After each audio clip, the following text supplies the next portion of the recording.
Maverick News, the antivirus program for your mind. And now, the Freedom Reporters.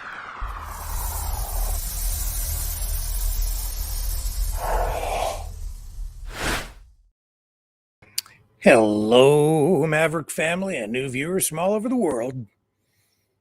Welcome back. I'm here. Had a day off yesterday, and thank goodness I did. I needed to sleep. I was not well yesterday, but I am recharged and ready to go. And we have a big program lined up for you tonight. All kinds of stuff going on. The biggest story out there right now, Tucker Carlson going to Moscow to interview Vladimir Putin. We'll be bringing in some reinforcements here to weigh in on this conversation. We're going to have Ian Nunn, Gail Robertson. I think Leo is going to join us, and we may have some time to go to the phones tonight as well, so that you can join the conversation a little later on. Also, what else is going on? The Coutts 4, two of the Coutts 4 have now been released after taking a plea deal. We'll talk a bit about that tonight. And at some point, maybe we can try to update you a little bit on the situation with King Charles and his cancer diagnosis. I don't know how much more I can add to that tonight, but we'll see if there's anything new on that front. Didn't get to comment much on it. And also a major story, I think. We now know that it was the Prime Minister's office specifically that invited Yaroslav Hunka, the Nazi, to a reception associated with that appearance in Parliament. And I said from the very beginning that the Prime Minister himself should have accepted responsibility for Yaroslav Hunka's appearance in Canadian Parliament. And today, there were new calls for Justin Trudeau's resignation as a result of these revelations. Don't go away. We have all that and more straight ahead right here on the Maverick News Channel.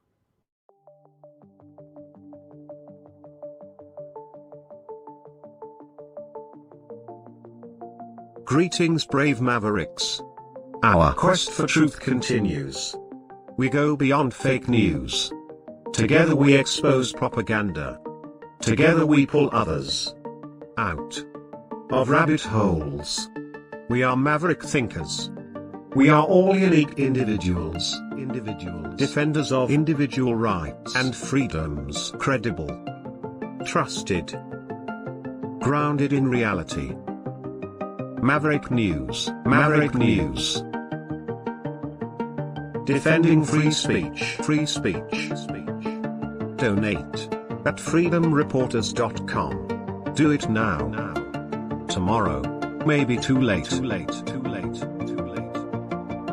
Maverick News. The world is watching.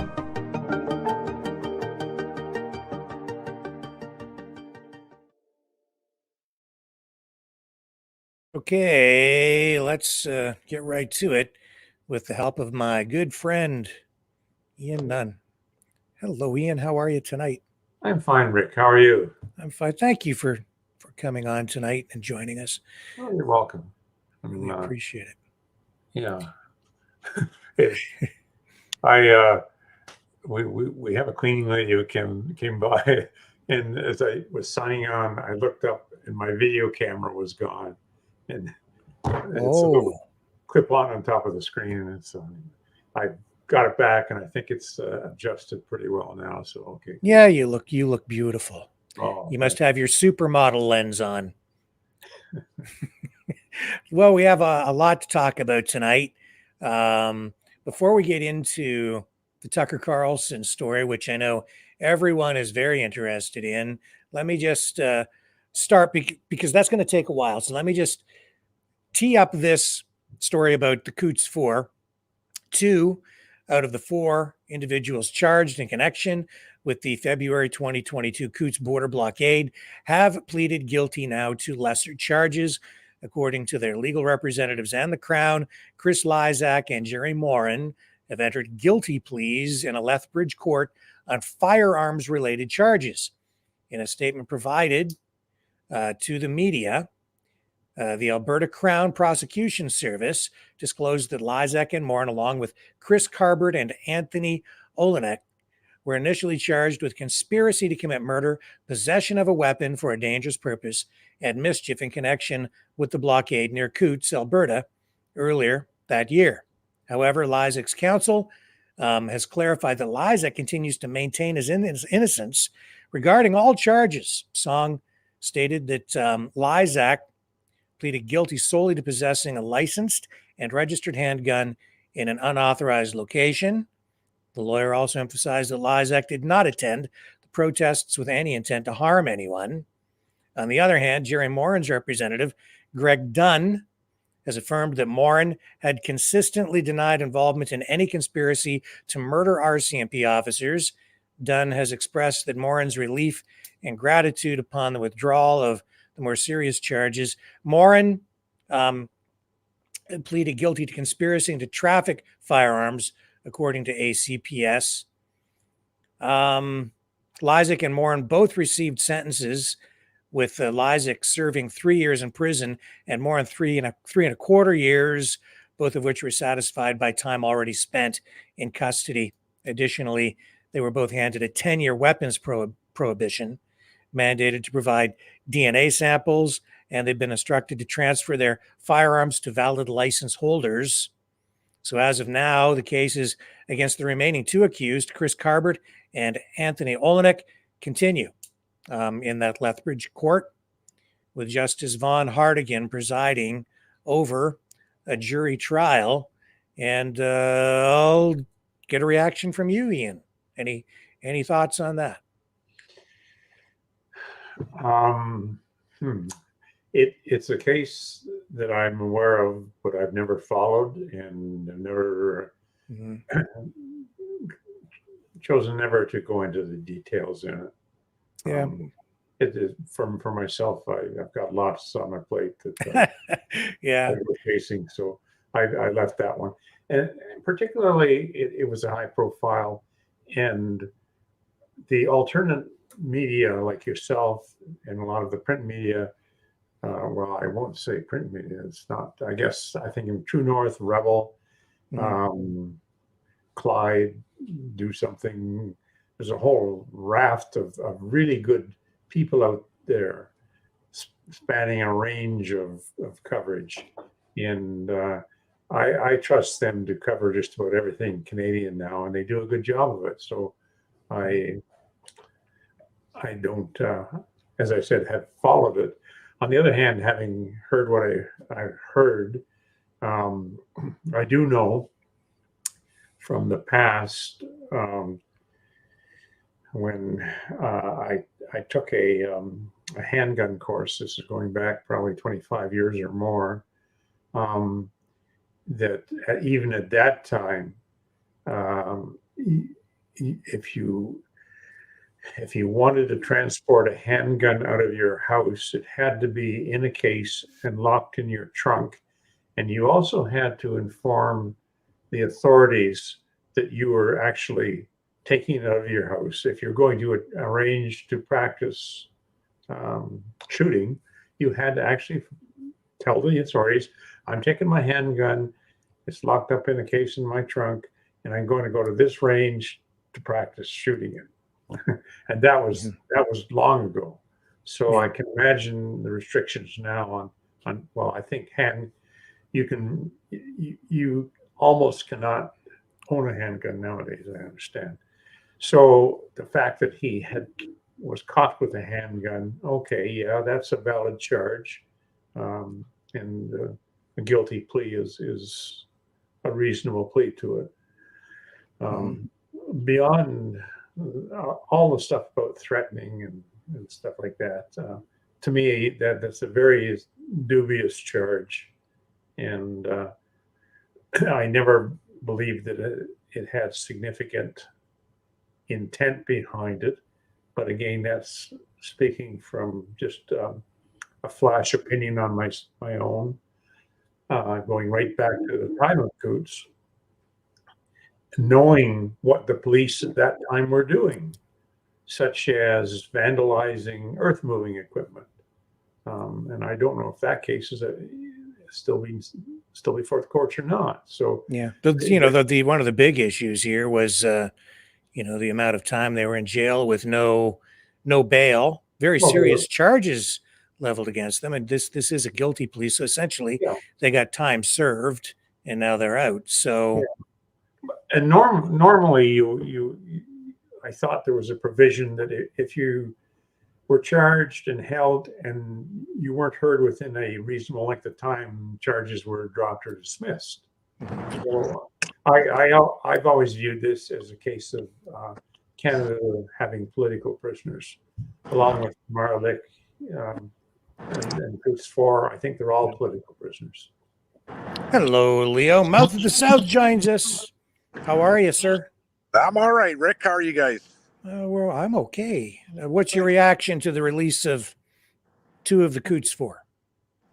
Well, once you sign a waiver, okay, and you plead guilty, there's no coming back from it. So by them pleading guilty that they were in possession of the weapons, that put to bed the planting of the weapons by the RCMP. Okay, so this is not going to help the other 2 that are sitting in cells right now. So I expect them to cop a plea pretty soon also, right? It's non-winnable now. Okay. Right. The RCMP, a lot of people made us believe that the weapons were planted by the RCMP because this and that, right? And by him pleading guilty, I don't know what to make of that, but it's not true, right? Right. So what you're saying is they pled guilty, which means they've admitted that they had the weapons, that the RCMP did not plant them. And if they have that, then that's going to make it very difficult for the guys who are still in jail to defend themselves against these charges, suggesting that, it was all a setup in that way. Yeah. You remember how it was all a setup in the beginning? Well, right up until yesterday, I thought it was a setup. Mm-hmm. Okay. By them pleading guilty, just wavered anything that they want to do against the government legally. They've lost all rights. Okay, now maybe they pled guilty just to get out. Who knows? Right? I want to hear their story. Right. But by pleading guilty to possession of a firearm, okay, puts to bed that the RCMP planted it, right? So who knows? All I know, the other 2 co-accused don't have a legal leg to stand on. They'll be pleading out soon. Well, you've had some experience with the courts and you know your way around there, so I certainly respect that perspective.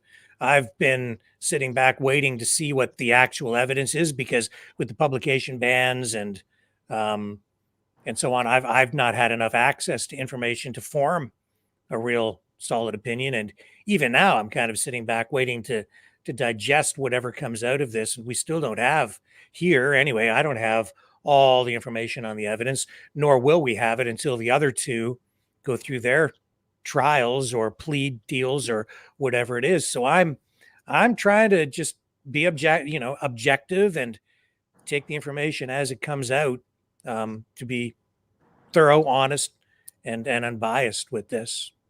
Yeah, me too. When they have to submit DNA, okay, and give up their weapons for 10 years, okay, there's a ban on them for that. Yeah. It makes you want to think, was there a plot? Okay. Well, let me ask you guys this: we now know that they've admitted to having the weapons, and included in that confiscation, that we're told they had 30,000 rounds of ammunition. Now, I don't know about you, but I'm just asking a question. What do you go deer hunting? Like, how many deer are you going to shoot with 30,000 rounds of ammunition? If that's true, that kind of put up a red flag for me, but I don't know. Like, I'm still waiting for the information. What do you make of that? Well, I used to be a reservist once upon a time, with the Essex and Kent Scottish. Okay, and we used to fire a lot of 7.62 millimeter rounds. Okay, 30,000 rounds of ammo. Do you know how much that weighs? I, I'm gonna guess one, about 800 pounds. yeah. That's a lot of ammo, bud. Oh yeah. Right. So, yeah, you're not going, and that's the average shell casing that you would have would be that in the 5.62 millimeter. They're the go-tos, right? Uh-huh. Man, oh man, that's a lot of ammo. You're not deer hunting. Yeah. See, I know that when those arrests were made, that's when the whole protest fell apart, because the people there didn't want anything to do with anything violent. They didn't want to be associated with anything violent. I remember when it happened. Right. And you remember they were all hugging the RCMP officers at the border and everything. And they all decided, no, this is it. It's time to go home. That was when it all fell apart there at the border. The protests, they just called it off at that point, because the people who showed up, they wanted nothing to do with even anything that looked like it might be violent in that way, right? So this was, a very difficult moment to deal with. And I know that these guys have been propped up as martyrs or even heroes of the freedom movement. And, maybe, you view it that way. I'm still waiting for all the information to come out before forming a full opinion on this. And if you want me to just sit here and cheerlead for one side or the other, I'm not going to do that. I'm just waiting for facts and asking questions. So, and I think that's, Here's a personal endeavor that I had going through. They call it the hub, Thunder Bay. Now, there's only one way to East and West Canada, and that's going through the hub. There's no other way around it. You got to cross through Thunder Bay. Well, in my pot running days, I was coming through, and I got to Thunder Bay, and I got off the bus. Okay, I was on a Greyhound bus, and I got off the bus with my suitcase. Destination was not Thunder Bay. It was Toronto. Okay, I got off the bus. I went to get something to eat, and when I looked down, I seen two pairs of shoes that were the same right away. Institutionally, that's somebody. Okay, it happened to be the RCMP. Well, they violated my charter by forcing me to open up my bag right there. Okay, and you're not allowed to do that, but I didn't know at the time, so whatever, right? So I ended up going to the Thunder Bay bucket for 3 weeks. They wouldn't give me bail. I had a union job, house, kids at home. This is for pot, okay? In 2005, they wouldn't give me bail. So for 3.5 weeks, I fought for bail. The only way that I could get bail was to sign a waiver. Now, a waiver means you plead guilty. Now, they were hanging over my head that where I was in the hub, if I was convicted of the pot, I could go to Stony Mountain, Manitoba, which is the federal penitentiary there, where it's so violent there, Rick, that they make you pay for a body bag, $50 up front out of your own money. Okay, and that's no word of a lie. Well, I don't know anybody in Manitoba, so I just signed the waiver. I said, if I'm going to the clink, it's going to be back east, where at least I know somebody, right? I don't have to worry about buying a body bag, right? So when I got to Windsor, I couldn't have a constitutional challenge, none of that, because I signed that waiver, right? So. Right. So who knows? Maybe the police broke some laws, but I wouldn't have pled guilty if I was those guys. You already have 2 years invested 2 years invested inside. If they're going to plead guilty, I'm sure there was a plea on the table a long time ago. Mm-hmm. I wonder what changed. That's the big question for me tonight: is why at this late stage did we get this now? Who buckled? Who caved in? Was it the Crown, or was it these guys finally accepting something that had been on the table for a long time? And why? Why now? That's the weird thing. Who knows? They could also, offer money on the table to testify against the other two.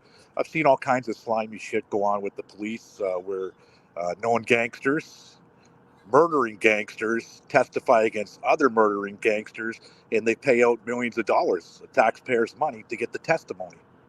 And they get witness protection and the whole 9 yards. You see that go on a lot in Canada. Okay, so who knows, right? They might have offered them a sweet deal with a lot of money at the end of the rainbow, right? All speculation. Who knows? Speculation, I guess. At this point, I guess by them pleading guilty, it really makes my mind want, like I said, wonder about the terrorist links that the police and the federal government made us believe in the beginning. Were they right or were they wrong? Well, Justice Rouleau said that, he ruled that the Emergencies Act, that it was justified, the use of it. I use the word ruled. A lot of people use the word ruled. There was some criticism of the use of that word within the last week, but his assessment at the inquiry was that it was justified. But he said another person could have seen it a different way. And there was a lot of evidence that is, I think, still available online. And I've read a lot of it that was not presented during the Emergencies Act inquiry. Criminal records of people, people that really we didn't hear about or from, that had, some unusual backgrounds, let's say. So there's a lot of information out there that really wasn't presented to the public. So I get what he was saying. You could assess it either way. And that is the government's reaction to a perceived threat, an existential threat to the government and the country. So I get it. I think this court ruling we got, honestly, was spot on. When the court ruling we got about a week ago said that the government was not justified in using it, because while there was a problem for the government in Ottawa and at certain points in the country, it wasn't national in scope. I don't think it was an existential threat to the government as a whole. It was being dealt with by law enforcement and so on. It wasn't out of hand to the point where, the country was going to fall or anything like that. It wasn't like we were at war. That's the problem. It was extreme government overreach in that regard to deal with localized protests. It was not. But anyway, that's I guess a bit of a sidebar, but related to what we were saying. Now, I think the big thing's going to happen here is the appeal process by the Canadian government. Yeah. Okay. This just hurt the appeal process. Well, it helped the government. Really helped. It's true. It does. It really helped the government, because now they could come back in the appeal process and say, see, we told you so. They pled guilty to it. So there was a plot to overthrow the government and kill police and everything else, right? So who knows? Well, yeah. And I mean, well, no, that's not quite the case. From what Rick had said, they didn't plead guilty to anything to do with to overthrow the government. They were just standard weapons charges. Yeah, they dropped those other charges, but they pled guilty to the weapons charges. And I mean, people. Which brings up the question, though: what were they doing with weapons at a protest? And 30,000 rounds of ammo. Well, that's a lot of deer. I'd like to know a bit more about that 30,000 rounds. So would I. Yeah. Was it in their vehicle?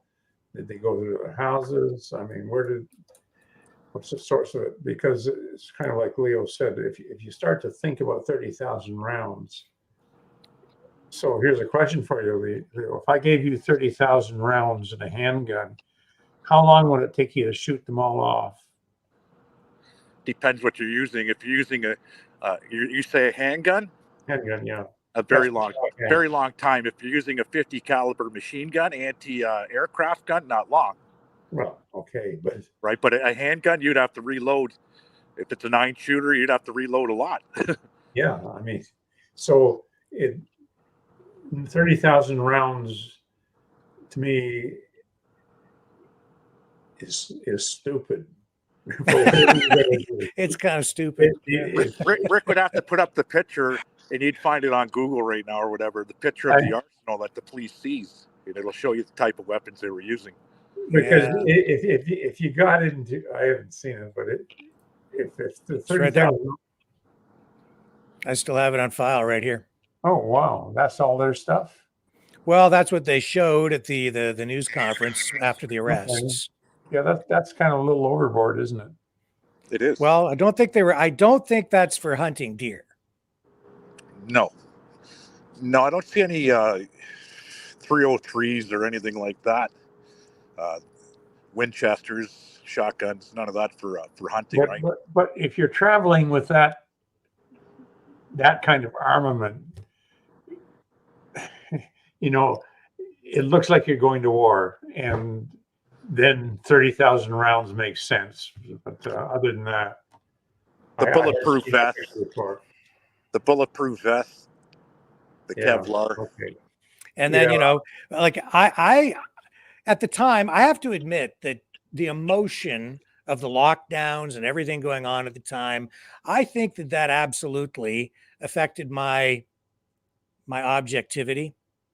And then we got the, you know, the online influencers also, like myself, who I think a lot of people just didn't want to believe that anything bad might be happening. So I did lean toward, this must not be true. This must be, these guys must be, this can't be happening. Um, but you know, at the same time, I've tried to maintain objectivity, still trying to maintain objectivity. The evidence is the evidence. I want to see more. I don't know how much we're going to get. If we get it, we have, now that we have a plea deal, I don't know how much of that evidence will make its way to the public, but I think we need that level of transparency to really understand what was going on at the time. Yeah. So hopefully we find out more. Yeah, and I'd like to throw in one more comment with Sure. that recent federal court decision against the government on the use of the Emergency Act. Yeah. And that's an important distinction. It wasn't on the Emergency Act itself, but Right. not every speaker is that clear. The government may be wanting to close this thing off. You know, to make, maybe they're feeling it's time to tie up the loose ends, make it all go away. We don't want this hanging around if we're going into an election because it might come against us or whatever. So yes, clean it up before we get to the polls. Yeah.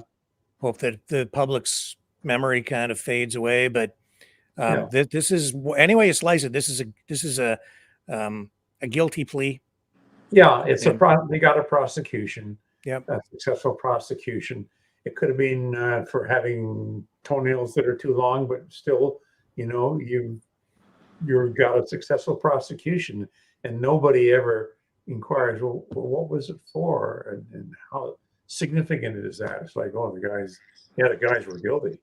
Clearly, government was right. But I mean, even if it does rise to that level where they were, you know, armed and ready to try to mount some sort of an insurrection or whatever, I still don't think it rose to the level of justifying the use of the Emergencies Act, because that was in one location. The cops already had it under control. They effected arrests. All that came to a conclusion before the EA Act was even enacted. So that's, you know, for me, a non-starter anyway. No national threat, nothing on a countrywide scale. But this, it is an individual case, and the evidence is the evidence is the evidence. And I'm not going to sit here and make excuses for people either. Further, the police handled the situation within the existing law. Right. That's and that was the case with all of the border incidents. Local or provincial police forces handled all of the border issues with blockades and stuff like that within the means of the existing law. They did it without having to appeal to the feds for help. So, yeah, that takes away the relationship to the Emergency Act usage. Yeah. So, final thoughts, Leo, before we move on to the Tucker Carlson story? Yeah, I don't know what to make of it. I'm just going to sit back like everybody else and get the facts. He's not pleading. He's still saying he's innocent. I want to hear his statement. Is there a gag order? Can he speak or can he not speak? You know, like the other two are still hanging, right? So, yeah, you know, who knows? I would never have pled guilty to it if you were not guilty. Period. Yeah, yeah. You know, can I just throw in a quickie? Totally in a different direction. 2 or 3 sources, different sources, video sources and stuff like that, have appeared in the last 2 days, if not just the last day, showing guys, and my wife noted that, hey, do you know they're all guys doing this, wearing these visors. What are Driving they? Teslas, Pardon? driving autonomous, like virtual No, reality no. goggles or something while they're driving. Is that yeah? The Yeah. virtual reality goggles. Yeah. And to have 2 or 3 different sources showing different incidents come up at the same time, it's kind of like, oh, that there. If you drew, I don't know, the timeline of events, you get blips every now and then where things coalesce and overlap. And this Yeah. to me is just one of them. So I'm just throwing it out there. Just an observation. Was this related in some way to what we were talking about? Pardon? I'm sorry, I'm not quite following. Is this related to what we're talking about? The Not at VR all. goggles and driving? Oh, okay. It's just No, no. As I said, this is totally off base. oh, okay. But my mind goes that way. So Yeah, I did see stories about this today as well. So okay. So yeah. that's So this guy got arrested essentially because he's driving a Tesla, which is a self-driving car, and he has virtual reality goggles on, which okay. impairs his ability to operate the motor vehicle, which is illegal, even though it's a self-driving car. And I haven't read the entire article, but the bottom line is don't do that because you're going to get pulled over. Yeah, I didn't even see that one. So there's another one. Oh, okay. Yeah. Oh, that's funny. That's funny. He's playing video games while driving down the road. No, he wasn't. He was watching 3D porn. Well, yeah, there you go. Even worse. Yeah, or something. Okay, let's go to the Tucker thing here, shall we? And hang on a second here. Let me get this queued. So it's like Twitter is on fire tonight because Tucker has posted a video from Moscow saying that he's there to interview President Vladimir Putin. So let's run the video of what Tucker had to say, and then we will have our discussion. And here we go. Here's Tucker Carlson in Moscow. We're in Moscow tonight. We're here to interview the president of Russia, Vladimir Putin. We'll be doing that soon. There are risks to conducting an interview like this, obviously. So we've thought about it carefully over many months. Here's why we're doing it. First, because it's our job. We're in journalism. Our duty is to inform people. 2 years into a war that's reshaping the entire world, most Americans are not informed. They have no real idea what's happening in this region, here in Russia or 600 miles away in Ukraine. But they should know. They're paying for much of it in ways they might not fully yet perceive. The war in Ukraine is a human disaster. It's left hundreds of thousands of people dead, an entire generation of young Ukrainians, and has depopulated the largest country in Europe. But the long-term effects are even more profound. This war has utterly reshaped the global military and trade alliances, and the sanctions that followed have as well. And in total, they have upended the world economy. The post-World War II economic order, the system that guaranteed prosperity in the West for more than 80 years, is coming apart very fast, and along with it, the dominance of the US dollar. These are not small changes. They are history-altering developments. They will define the lives of our grandchildren. Most of the world understands this perfectly well. They can see it. Ask anyone in Asia or the Middle East what the future looks like. And yet the populations of the English-speaking countries seem mostly unaware. They think that nothing has really changed. And they think that because no one has told them the truth. Their media outlets are corrupt. They lie to their readers and viewers. And they do that mostly by omission. For example, since the day the war in Ukraine began, American media outlets have spoken to scores of people from Ukraine, and they've done scores of interviews with Ukrainian President Zelensky. We ourselves have put in a request for an interview with Zelensky, and we hope he accepts.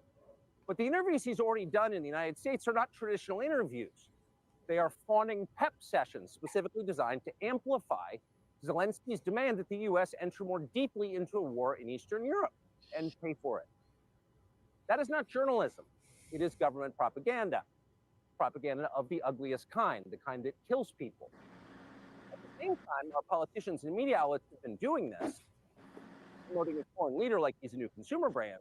Not a single Western journalist has bothered to interview the president of the other country involved in the conflict, Vladimir Putin. Most Americans have no idea why Putin invaded Ukraine or what his goals are now. They've never heard his voice. That's wrong. Americans have a right to know all they can about a war they're implicated in. And we have the right to tell them about it because we are Americans too. Freedom of speech is our birthright. We were born with the right to say what we believe. That right cannot be taken away no matter who is in the White House. But they're trying anyway. Almost 3 years ago, the Biden administration illegally spied on our text messages and then leaked the contents to their servants in the news media. They did this in order to stop a Putin interview that we were planning. Last month, we're pretty certain they did exactly the same thing once again. But this time, we came to Moscow anyway. We are not here because we love Vladimir Putin. We are here because we love the United States. We want it to remain prosperous and free. We paid for this trip ourselves. We get no money from any government or group. Nor are we charging people to see the interview. It is not behind a paywall. Anyone can watch the entire thing, shot live, tape, and unedited, on our website, tuckercarlson.com. Elon Musk, to his great credit, has promised not to suppress or block this interview once we post it on his platform X, and we're grateful for that. Western governments, by contrast, will certainly do their best to censor this video on other less principled platforms because that's what they do. They're afraid of information they can't control. But you have no reason to be afraid of it.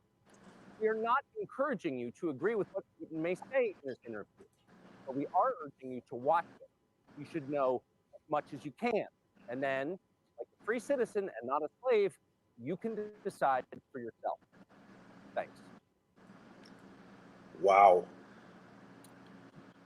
Wow.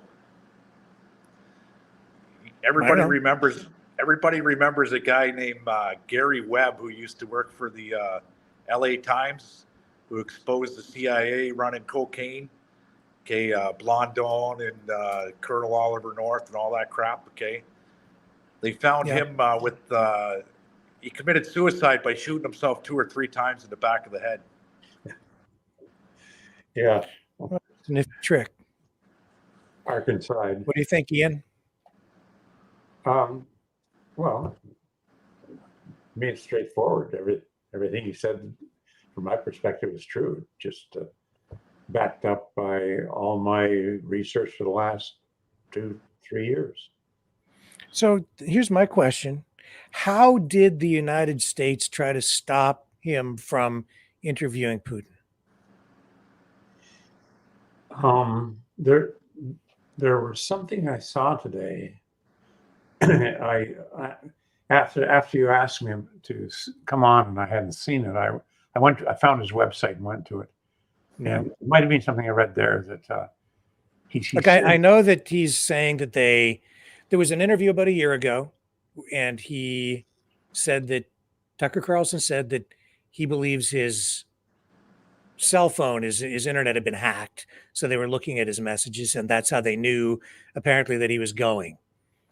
And now he's making this allegation again, which I think is, what's the allegation? The allegation is that the United States government has tried to stop him from interviewing Vladimir Putin. Okay. But I don't see how they've tried to stop him at any point. He could have gone before, even if it's true that they did hack in and had access even illegally to his messages or his correspondence, emails, whatever. I'm not aware, and I'm just asking, and I don't know, do mean to put you guys on the spot or to answer for him, but I haven't seen anything that says, oh, here's how they stopped him. They apprehended him, or they tried to put him in jail, or they threatened him with a lawsuit, or threatened to arrest him. At any point, he could have gone, and now he's going. I don't see how anybody has tried to stop this. It sounds, pretty dramatic, and I think it helps generate drama and clicks and ratings, and it makes it sound, very dark and, conspiratorial, and ooh, they tried to stop me. But I haven't seen any evidence of any attempt to actually stop him. You need to ask him, Rick. You have Yeah. no evidence. So Yeah, I don't know. I don't know. You know, maybe they're trying to get Am I dirt. missing something? Maybe they're trying to get dirt on him, right? Yeah. And hang him as treasonous, right? Yeah. Who knows? The American government has a great history of that kind of crap, right? So I can't, he's a very prominent media guy. I can't see, well, they could put him in jail and then he could have an Epstein accident. But I don't see any evidence that they've actually tried to, I think Tucker Carlson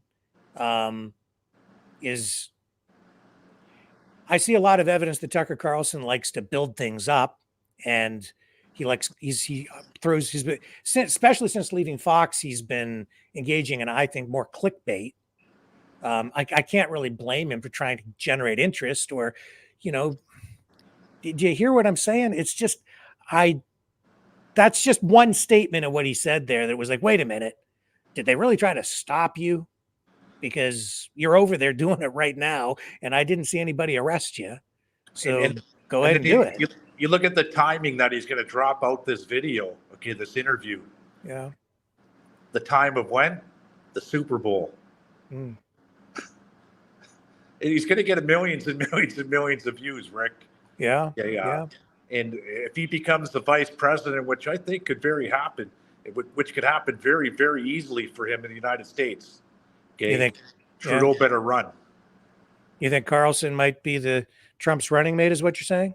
100%. That's interesting. He's already sitting down with Putin. That's very true. Yeah, I mean, there is that take on it. I don't think that will happen. I think that he's too valuable to Trump as an online influencer.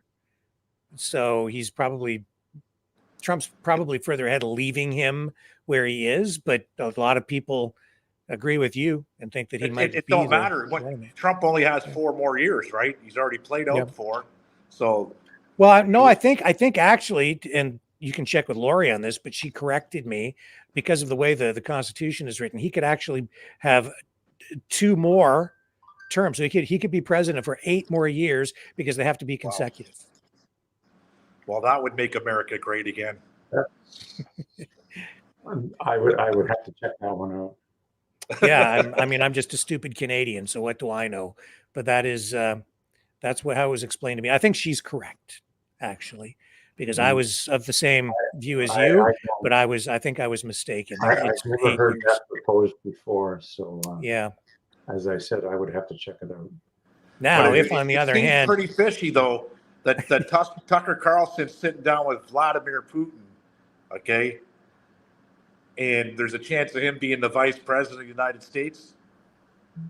That's almost like Tucker Carlson sitting down with Joe Rogan, sitting down with Rick Walker. Yeah. Well, you say he's got balls, is what I think you said, right, Leo? He's got big balls, and the reason I say that is because the deep state, the CIA, the NIS, all that crap that's over there, the FBI, okay, like I said, Gary Webb was an honest reporter, an honest journalist, okay, and he wound up being written off as a suicide with three bullet holes to the back of his head that they said he did himself. Now, how do you shoot yourself 3 times in the head? Well, I mean, that's another story. I hear what you're saying. Right. He's being he is taking a lot of heat on mainstream media. There's nothing up there in the first place. Sorry, Ian, I couldn't hear you. Can you repeat that for me? Well, I said only really stupid people can pull that one off because there's nothing up there in the first place. Yeah. Yeah, who knows? But let me put this to you, Rick. Yeah. In our pre-video short conversation, you could have did it on Saturday. He's doing it on Sunday.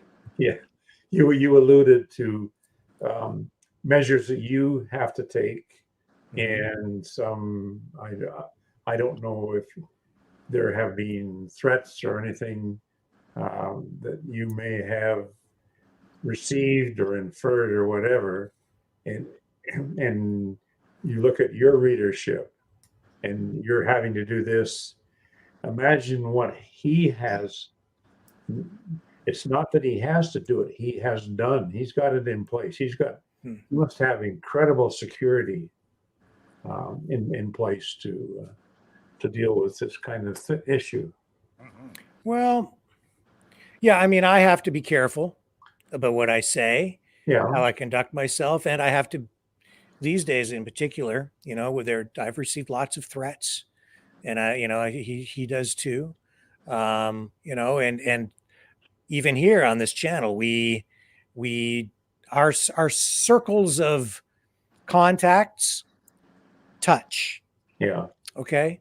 So there's no question about that. I know some of the people he knows a lot of the people I know, and it intertwines. I don't know Tucker Carlson personally. I've never spoken to him. The question for me that is paramount is he credible? And if you read the mainstream media reports on this, and if you go back, Tucker Carlson is taking a lot of heat. He's accused of, being pro-Russian, of maybe being a propagandist even. It's difficult these days to know if someone is acting in good faith. I think he's Right? full So- of shit. Well, I think he's so full of shit. He makes Alex Jones' eyes brown. Okay, they're full of shit and they're feeding off it. They're grifters. Okay, and they're very good grifters and they're making a lot of money at it. You mean, who, Leo? Tucker Carlson, all of them. Tucker Carlson, Alex Jones. There's a bunch of them out there. Okay, Yeah. And they're making money off it, and it's entertainment. Simply pure entertainment. It's a new form of entertainment that we're not used to seeing. Yeah, very true. I mean, politics has become a form of entertainment. It started to become that with television, and now with the internet and social media, it certainly is that, as among other things. This is very serious though, because these are issues of national security. It begs the question, at what point do you cross the line and potentially become treasonous if you are not acting in good faith? Or are you really practicing journalism, or is it propaganda, or is he over there acting as a journalist with these? Right. So I just caution everybody when watching this kind of content, regardless of where it comes from, to take it all with that in mind and with a grain of salt, because everybody brings some bias. And right now, I think it's very difficult to know if any of these guys are acting in good faith. And a lot of accusations on various sides of that guy's a government op, or that guy's, we know that the lettered agencies, intelligence services, plant people into media organizations all the time. They've been doing it for a long time in order to control news stories. And now we have Tucker Carlson, who has been very critical of the US government, very pro-Putin, very pro-Russia, clearly in his narratives. I think, sometimes justifiably so. Other times he's making strange claims that I've thought that's not true. You go back to about a year ago, or to 2022 in the summer, and he was predicting we were going to be out of diesel fuel within 15 days. And as soon as he said that, I said, well, we might have a problem, but we're not going to be out of diesel fuel in 15 days. Right. It doesn't work that way. So, just to get people upset, fear mongering, lots of that. Even the discontent for Trudeau, which I have, and a lot of people in Canada do have, and even Tucker Carlson, for him to sit there, and I heard the rumors, it's Fidel Castro's son. Well, if you look at the itinerary, okay, it's impossible for Margaret Trudeau to have been, okay, she went to Cuba after he was born, okay, and the itinerary shows that. So the chance of him being Fidel Castro, that's a great joke, this and that, but a lot of people believe it, okay, they do, because you hear it from guys like Tucker Carlson and guys like Rick Walker and guys like Alex Jones. That's right. I've joked about it right here. I've made lots of jokes about that. But yeah, I don't think it's true. No. But I have joked about it. Yes. I don't think it's true either. Yeah. I don't think Pierre is his dad, but it's certainly not Fidel Castro. Yeah, and are you guys familiar with the what is it called? The Brandolini's law? It's also known as the bullshit asymmetry principle. It's an internet adage. It was a guy by the name of Alberto Brandolini, an Italian computer programmer, coined that back in 2013. And it was his assertion that it reads like this. It says, the amount of energy needed to refute bullshit is an order of magnitude bigger than that needed to produce it. So the point being, if you were a foreign government or a foreign spy agency, like if you were a Russian intelligence service and you wanted to disrupt things, or if you're with the Chinese government, I mean, all it really takes is just to plant a seed of doubt, Right. to make something look like it might not be true, in order to just really fuel things. And once that snowball gets rolling, especially online, it's very, very difficult to stop it. It takes a lot more energy to disprove that. Right? Point. What's that? Let's take our own government education point. Yeah, well, I mean, they could be involved in that too. But honestly, Ian, I'm getting a little bit tired of the same repetitive. It was an inside job with no actual proof. Whether you're talking about 9/11 or Israel letting Hamas slaughter the people on October 7th, or I mean, you pick it. JFK, all of these things. It's always our own fault, and it really comes down to just in order to get people to question things, it just takes a seed of doubt, and then everything explodes off of that, and then you don't really ever get the damn truth. I don't know what the truth is around almost any of this stuff because there's so much doubt. That's all it takes. You just need to sow a seed of doubt, and it becomes very disruptive to the election, the last number of elections. Both sides. Oh, it was the other side cheated. Whether it's Hillary Clinton or Donald Trump or the Bush election. Oh, there's, the hanging chads. It doesn't matter. Everybody's out there sowing seeds of doubt to make the, one side or the other question the outcome of something. That in itself undermines democracy, because democracy needs to be, you have to have the perception of validity as well as the reality of it in order for democracy to be functional. But you undermine the confidence of the public in the system, and you undermine democracy itself, which is why the country is so divided, which is why Tucker Carlson, in a way, is in Moscow tonight. Because people, at least 50% of the population of the United States no longer has faith in the system, and they believe that the election wasn't valid. And you can find a lot of people who think that Biden isn't really the president. And I have to sit here and say tonight, I understand why. I get it. I have a lot of doubts about a lot of things too, but it's unfortunate that we live in these times in that way, because how do you know what's true anymore? You can ascertain truth where it can be supported by I'll say open source evidence. If the evidence is solid, yeah.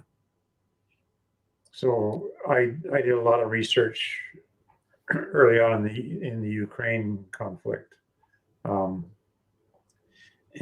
I wrote probably 2-3 dozen articles. Some of them were just news updates, but I kept on. Something would come at me, and I'd say, "Okay, I have to go and look at that." And I would go and it's kind of like akin to what you were saying about this bullshit principle or something like that. Brandolini's law. Somebody can give me an idea, and it can be a 5-second conversation, and it can take me 3 days of 8-hour-a-day research to prove or disprove that. So I kept on, I hear about a NATO meeting in which certain things were alleged to have happened. Okay, well, I'd go back and I'd find, okay, here are the minutes from that NATO meeting. They're published. They're in the public record. And you can go back down and you can see exactly what was said. And not only that, but you can, it was interesting in reading those NATO transcripts is that it's not entirely what they say, but it's the mindset that comes through. That was scary too. So I did a lot of research like that, and that to me I can stand by, and you can't refute it because I can give you the links to the documents. So that's the kind of thing you can do. But it takes an awful lot of. I don't want to get too deep into this tonight, and in that respect, but I'm going to show you, behind the scenes, Okay. why even that now, in this new age of information warfare, may not be entirely reliable. I'm going to show you some stuff when I have a little time, and we can chat privately. Yeah. And then once we hash that out, maybe we'll have a broader discussion about it here on the program. I'm going to blow your mind. Well, I understand that virtually nothing that you see now you can take as authentic. And this is probably part of what you would be showing me is I'm going to show you things that look 100% authentic, and not just, I mean, like stuff that looks like it's straight from the government, but probably isn't. Right. And I can't disprove it either. Can you mute me? I don't know. Hello. Mary's going for it. Okay. Let's bring in Gail Robertson. Hello, Gail. Welcome back. Hey, how are you? I'm fine. Thanks for coming on tonight. We appreciate your help with this as we navigate through this Tucker Carlson issue. Like catching some of, I'm just going to put my mute on here. So, I just caught some of the tail end of the conversation, and it's interesting talking about whether Tucker is propaganda, or, I mean, how do we know, right? Right. I don't know. So for me, the issue, because I was listening to, why he's there. And the biggest issue I have is, why is there such a concern about him interviewing him? Like, I mean, and he talked about this. This is what journalists do. We interview people. It doesn't mean necessarily. I mean, I've interviewed lots of people I didn't agree with, lots of people I really didn't agree with. But this is where I think we've gotten away from what the basis of journalism is that you interview people, and it doesn't mean you're some propagandist because you talk to them or interview them or ask questions.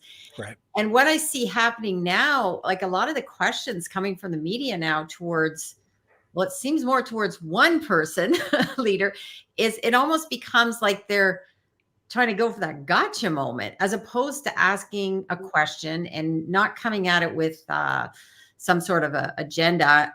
And I heard one question was, the reporter, it gets to be a bit embarrassing right now when a reporter has to say, and it was Pierre Poilievre, and he says, well, where'd the question come from? And he said, well, from the desk, which must have been from an editor. I'm like, right. Even if you did, we know, Rick, there are times when an editor would say, hey, ask this question, but I don't know if I'd want to say, gee, it's not me, I'm my boss asking me this, right? Like, it's, as I look and listen over the last few days, and I'm hearing these questions being asked, and reporters aren't coming prepared. If you're going to come for a gotcha to someone, you better come with knowledge and understanding of what you're asking. And Well, I would say that the mainstream media has degenerated to that point where you're handed talking points by your editor. and these are the questions you should ask, and maybe a few things, and if this comes back, do this, and so on. But journalists, by and large, in the mainstream media, there are exceptions. They don't do any research. Well, yeah, I wouldn't want to. I'm not going to paint that brush across all journalists, because I think there's a lot of pressure on them right now too. And I came out of that world, but I think one of the things, and I will take responsibility for this too as a journalist, is that there really isn't a strong understanding of history, of economics. That wasn't something that I remember. I had Peter Menzies on my show, and he's a former publisher at the, I think, Calgary Herald. And he said, in hindsight, he kind of wished if he had hired economists or people with more of an understanding of the economy and then trained them to be journalists, might have been a better approach. But yeah, I think that's where, and I think Ian, you were maybe saying this earlier too, is that now we have like a wide diversity of where to get our media. We just saw that Joe Rogan just signed a new deal with Spotify too for, I don't know, some large amount of money, beyond my understanding. But we're starting to see now this, expanding of where we're getting our news from. And sadly, a lot of mainstream missed the boat, I think. Like, there was an opportunity to jump on board, to really embrace things like podcasts and doing what you're doing, Rick. And they didn't, right? And they kind of stuck more into that they believed they were right. And now we're seeing the fallout from that. And I think, that's where someone like Tucker Carlson, it's really fascinating to see that what he's doing and the backlash from mainstream towards him, as if he is doing something that's so horrible. And I'm curious. My show's Curious Minds. Why have we not heard from Putin? Like, what is we've heard from other leaders in the past that have done horrible things, depending on where you fall on what you determine as horrible. That's the other thing. Who determines what makes a horrible leader? That's where your political view, and, as someone talking about war, what I always find interesting when people are saying a ceasefire. Well, it seems to be a ceasefire only on certain wars. Mm-hmm. That's right. And, and I'm not an expert on like what's happening in terms of, although I did just started to watch, because I was doing some research, Ukraine on Fire. Yep. Documentary. Seen it. I haven't watched all of it yet, but yep. I tell you, I'm watching this going, oh my God, like I have to watch it again just because it's very confusing, right? To see who's who, which side. They've switched sides. One minute the US is here. And this is what people forget, because we have forgotten history. We don't really go back and look at, what is the trajectory that landed us where we are now. And I think that's what's missing. And it's hard. It's difficult to take the time to go do the research. So people read headlines, people read the cherry picked items. And Rick, I know, look how much time you spend each day, right? Having to go do research. And yeah, it's exhausting. Further to that is for every hour I write, I spend 10 hours doing research. Mm-hmm. And so my blog is pretty solid. Very little opinion in there. It's facts strung together with links all over the place. And when I take a topic, I try to pull in all I can, stitch it together in a narrative that flows, that people can read easily. People won't do it. They say, well, what do you think about this? And I said, that it's a complex subject. I've really gone into it. Go to this blog article, or I'll send you a link to it. They don't read it. They're too lazy. Most people just read headlines, honestly. I think it's part of it's lazy, part of it's also just overwhelm. You know, Yeah. it's there is, and this is the downside too. As much I always say, it's like a double-edged sword. Social media is a double-edged sword. I love social media. I use it as a tool.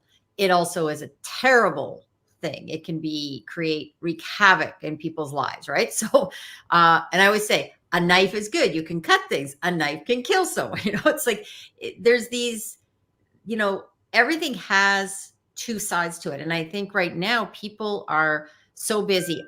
I was just talking to someone about this the other day. I said, remember when we were told that we were going to go and have computers, we'd have more time, more leisure time. We were supposed to have all this extra time in our hands, and we were going to be in a paperless society. Yeah, it's going to save trees. None of that has happened. We have more. I look at my desk. I still have paper. There's still paper. And we don't have this now. This ties us more to work. You know, remember back in the beeper days, Rick, when we had the beeper? I remember that. Yes, the pagers. Yeah, pagers. That was, as a reporter, we'd have a pager, and people would page you to get you. You'd have to find a phone, and you hoped it was better be a good reason. Could you bring back a quart of milk to some donuts? I had one editor one time said, "Oh, just checking in. Where are you? Where am I? I'm in." And this is when I was working out in Essex County. I'm like, you know how long I had to drive to find a phone, and you're asking me, where am I? You want me to check in? So those were the days. You know, the reason I think it's such a concern right now with Tucker Carlson going there is that if he is not acting in good faith, then on the opposite side of that would mean that he's feeding into the information war and is acting as an agent of Putin. And why is that significant? Because I think these wars in Ukraine and in Gaza are more of an information war. The information war is the front line. The kinetic war is the secondary line. If you are Russia and you can undermine public support for the war in Ukraine like among the American people and in Canada, then you're basically cutting off the funding and you're cutting off the arms shipments there because the public won't support it anymore. And we're at that point right now with the US. In fact, today, and this all ties into what we saw at the border in Texas over the weekend, they've tied the Republicans have tied the border issue to ongoing support for the war in Ukraine, saying if we don't secure that border, the southern border of the US, we're not going to support more funding for Ukraine. Public support for the war effort is paramount here. You cut that, you undermine public support for the war, you cut off the funding, Russia wins the war. It's the same thing in Gaza. And it's for all the marbles, right? Tucker alludes to that in his video that we just ran. We're talking about the BRICS nations, which is now like the BRICS 10 with about 30 or 40 other countries ready to sign on to that. That can lead to the eventual downfall of the American dollar as the world reserve currency.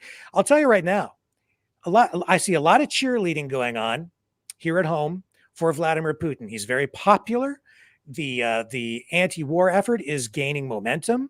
Support for the war for both of the conflicts is diminishing here. And I'll tell you this, it's really going to suck for us if we lose. I'm not supportive of the war in Ukraine. If we lose either one, it's going to really suck for us. Ukraine war is finished. It's over. The Russians have won.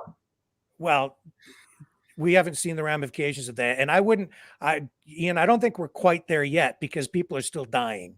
And they will continue on dying until they run out of people to kill. I understand what you're saying. And I don't disagree with you. What I am saying is, if you think that our way of life is going to just continue here after these wars, the way it has, after these wars are over with, think again. Tucker Carlson just told you, Everything is changing. We are now no longer in a unipolar geopolitical reality. We're in a multipolar geopolitical reality. And I think they're all, frankly, globalists in one respect or another. It's just that they are jockeying for position to see who actually ends up running the world when all of this is over with.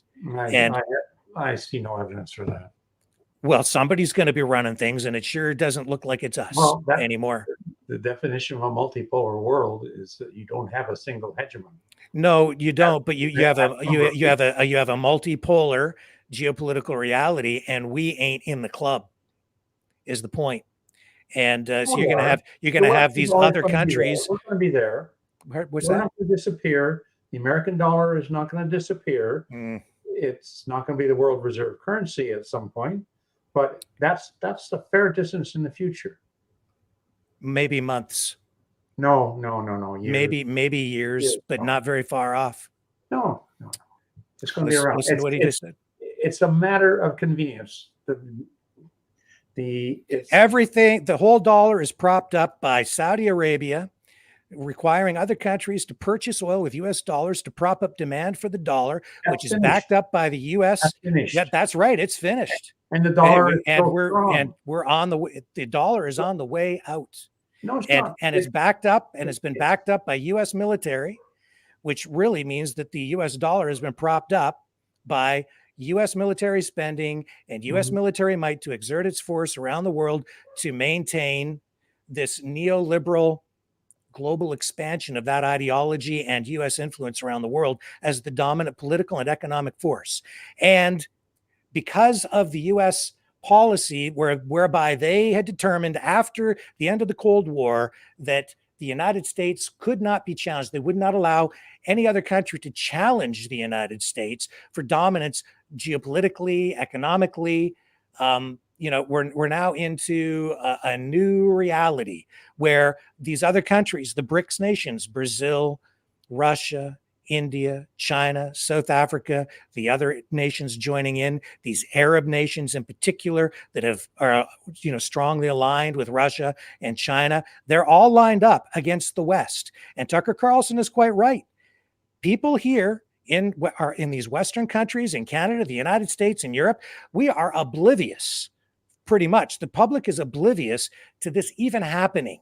We are all just going along our merry way every day, ignorant of the strength that this new axis of economic allies has, how strong that has become, the threat that has become to U.S. dominance. When the dollar is no longer the world reserve currency, there will be an exponential contraction in the size of the U.S. economy. We no longer have any productive capacity to speak of. I mean, there's some manufacturing here, but pretty much it's all been outsourced. So we don't have underlying productive capacity to support our way of life. Everything that we are doing is our entire economy, the strength of it is predicated on monetary policy and external productivity, which then props up our way of life and our standard of living. We're living on debt. And at some point, we have to pay for all of this. And that day of reckoning is not far off. Rick, you've thrown out 50 or more separate points. I could do 100 off the top of my head. You could, and that's totally useless for any kind of a conversation. One issue at a time. That's the way it works. Which one would you like to tackle first? Oh, I don't know. Throw it out. I'll just add this because I'm going to have to jump off shortly. Sure. One of the things that I also heard, I'm trying to think where I heard it, but this idea, though, that we aren't really getting information. There's a lot right now of just people sniping, fighting, at superficial things. There isn't really, and I think further what Ian said, right? We're not really looking at the underlying issues. We're not looking at the why. We're not spending enough time to really understand what is happening. And I think some of that is intentional, right? It's, and, this is what is frustrating. I'm sure, Rick, on your show, I do it on my show too, right? We're trying to, have issues discussed that to get people more aware. And that's where, in terms of the Tucker Carlson, number one is, of course, he's doing this. I mean, who's not going to want to turn it out of curiosity alone, people? So yeah, of course he's using this. That's his brand, right? But it's the same, whether it's a Tucker Carlson or a Joe Rogan or these people that are, doing phenomenally well. But now I can't speak as much to Tucker Carlson, but I do listen to a fair number of Joe Rogan's podcasts, and it really is educational to listen. Not all of them. I skip over some, but for people that think he's some Neanderthal, he really isn't. He has on some really amazing guests. But I think we're probably in the minority of actual taking the time to spend 2 to 3 hours to listen to a podcast. That's not, not. Now, some people are watching Netflix shows, and I know a lot of people that say they have no time to do all this, but they do have time, right? But it's where you're going to spend your time. So that's my main concern and issue is how do we get more people to be aware, to learn more, and then, but back to what we just said, it also can become overwhelming, and people feel that. What does it matter? But again, I heard a reference, the grain of sand analogy, right? We're all a grain of sand. That's, I think, why we do what we do, Rick, and Ian, likely you do the same, I'm sure, is that we're all trying to make change in our corner of the world in some way. And part of that's about getting more information out to people. And Ian, even though people may not, I'm going to go try to read some of your things because I'm always fascinated. I always like to see different perspectives, learn more. So, and I think there are other people out there like that. And I think there's some people in the comments too that also are, obviously they're tuning in and listening and absorbing as well. Yeah, I think it has to happen individual by individual, whereby an individual, I'm going to say, suddenly wakes up and starts to think. And that's when they will sit down and they will read and they will look for other sources and other opinions. The vast majority, I live in a small town, smaller than Rick's. And when we moved here, we happened to connect up with a group of 3 other women that my wife associates with from time to time. And she's frustrated with them because they spend most of their time watching soap operas. Mm-hmm. And what they do take in, it's CBC, CTV, Global, off the TV as the media sources, and then social media for some it is a big thing. We have a relative who virtually lives with one of those things in her hand, and I questioned her on 1 or 2 occasions. Where did you get that information? And she couldn't answer, but it's come off of there anyway. But there is good information off there, because I might be one of those people that does have this. I think it depends. It's like anything. It's how Are you an influencer? Well, people have called it. I work a lot of manufacturing, right? So I try to get, but one of the things I'm doing right now is, and I do have on my show, is I'm trying to connect the dots and get more manufacturers to understand that what's happening politically, what's happening when it comes to energy, when it comes to economic policies, how much this can impact the manufacturing world. So, yeah, I'm, like anything though, there's people that are on their phones just doing mindless scrolling too, right? But usually when I'm I'm usually on Twitter. I'm a big fan of Twitter or X, whatever. But one of the reasons I am is that it's, I know that is where I can see an interview like the one Tucker Carlson's doing that won't be censored. And it is, we all know, Rick, right? Stories of censorship on YouTube, censorship on a lot of platforms. And I know there's people that say there's some on X too, but generally speaking, I would say it is the most open platform, other than like Rumble, other ones. I'm talking about like mainstream. I would agree with that. Yeah. Yeah. And I use it as a tool. I use it for my manufacturing world. I use it for research, but I cross-reference. See, I spend a lot of time. Like if I see a clip, I want to go listen to the full interview. I want to know, what was the context. So, yeah. Do you think the mainstream media criticism of Tucker Carlson is fair or not, Gail? Well, that's a broad statement, but do I think criticizing him for actually going to the interview? No, I don't think that's fair. Now, you brought up some good points, though. So I'm always like, you made me think about some things, talking about, well, what are the repercussions? What could happen from this? But I also think information is so vital. And, he said he's going to be doing it. It's not going to be edited. I believe it's the live interview, or it's going to not be unedited. So, to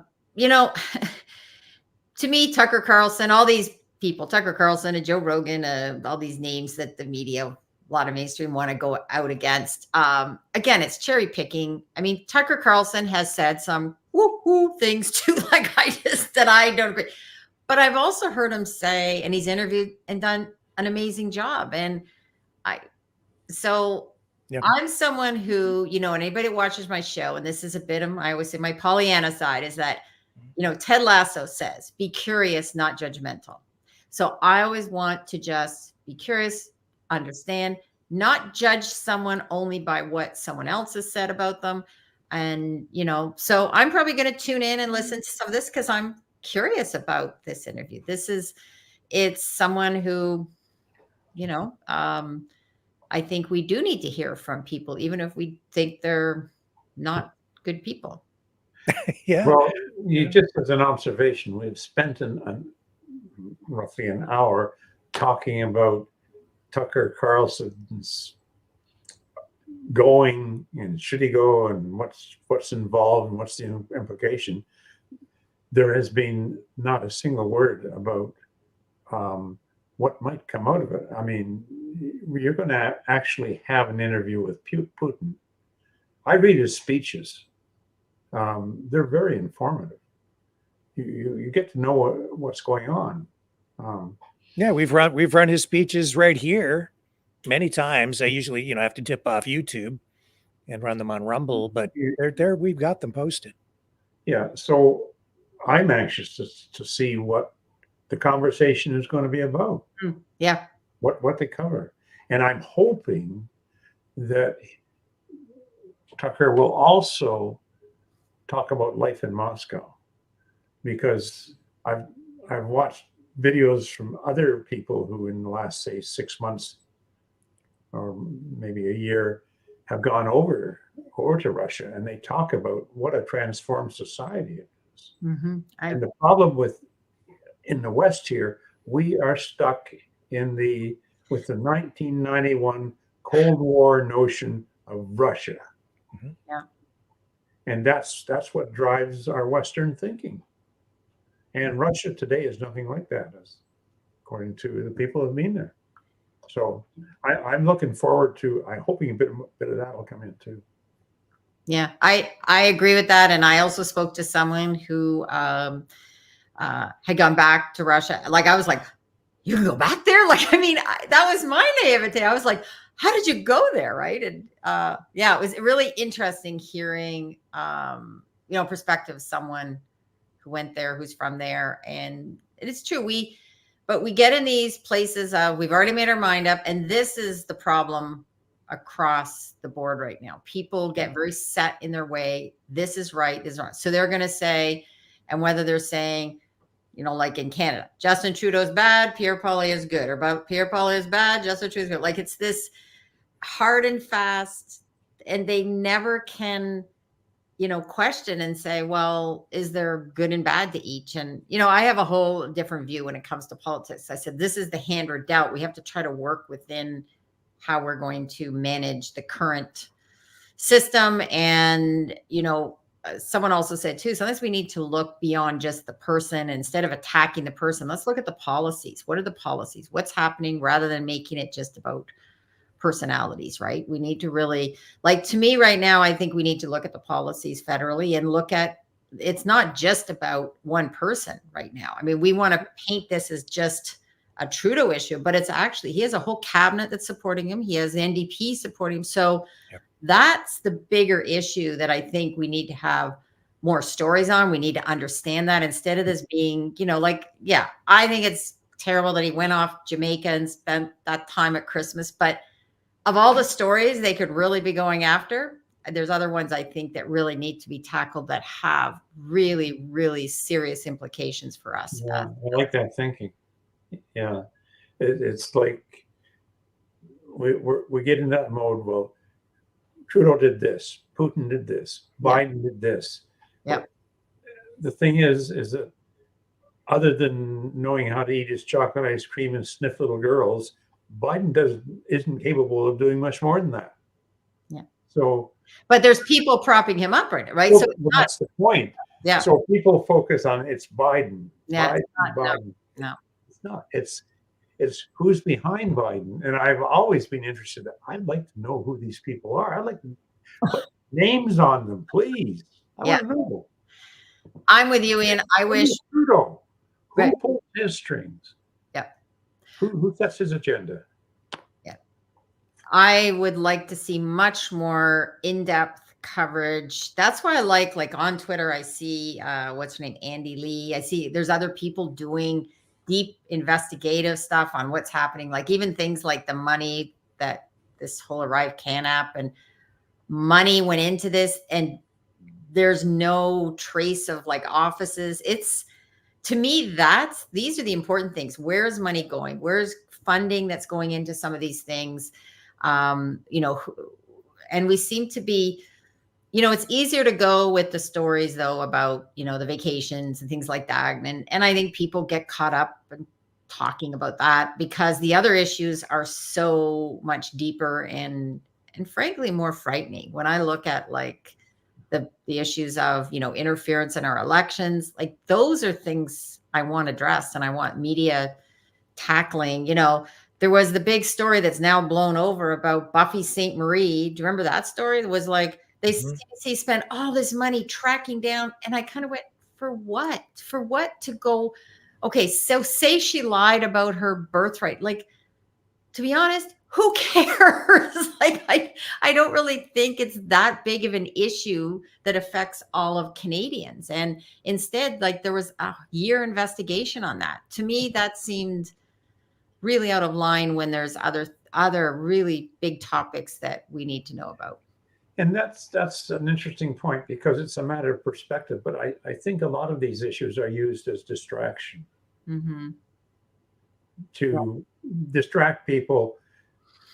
You know, who paid for Trudeau's vacation to get away from?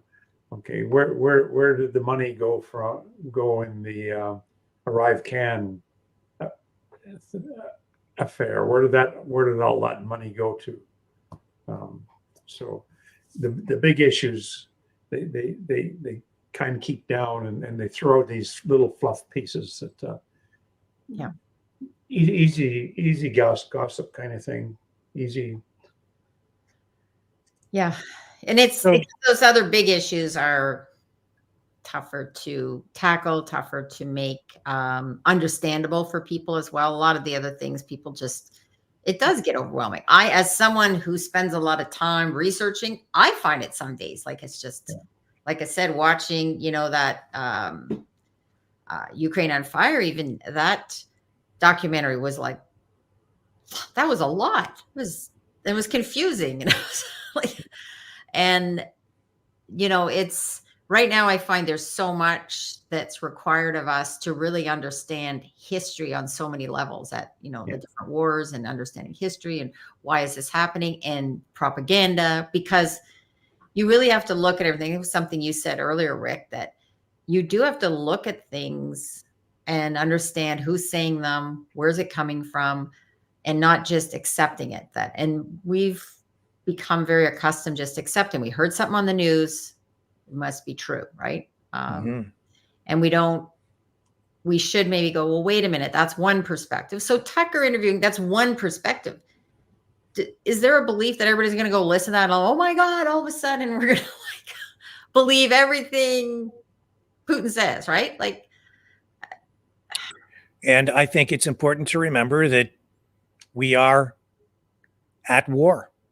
This is, we're in war. So the first casualty of war is truth. We are being subjected to propaganda constantly right now, and we're not accustomed to it because our generation, while we went through, the Gulf War, we've been through other conflicts, but not like this. This is really, it has developed into a world war, especially on the information front. And I don't think that we as a society are prepared for this. There isn't enough media literacy out there. People don't really understand what it is they're looking at, reading, hearing, absorbing. And I think that they're using techniques to spread whatever information they choose to spread. And when I say they, I mean all sides, all countries, even big companies, in very sophisticated ways now. So this interview with Tucker, I say, me personally, let him go, of course. Let him do the interview, of course. Like, why would you try to stop it? He has every right to do it.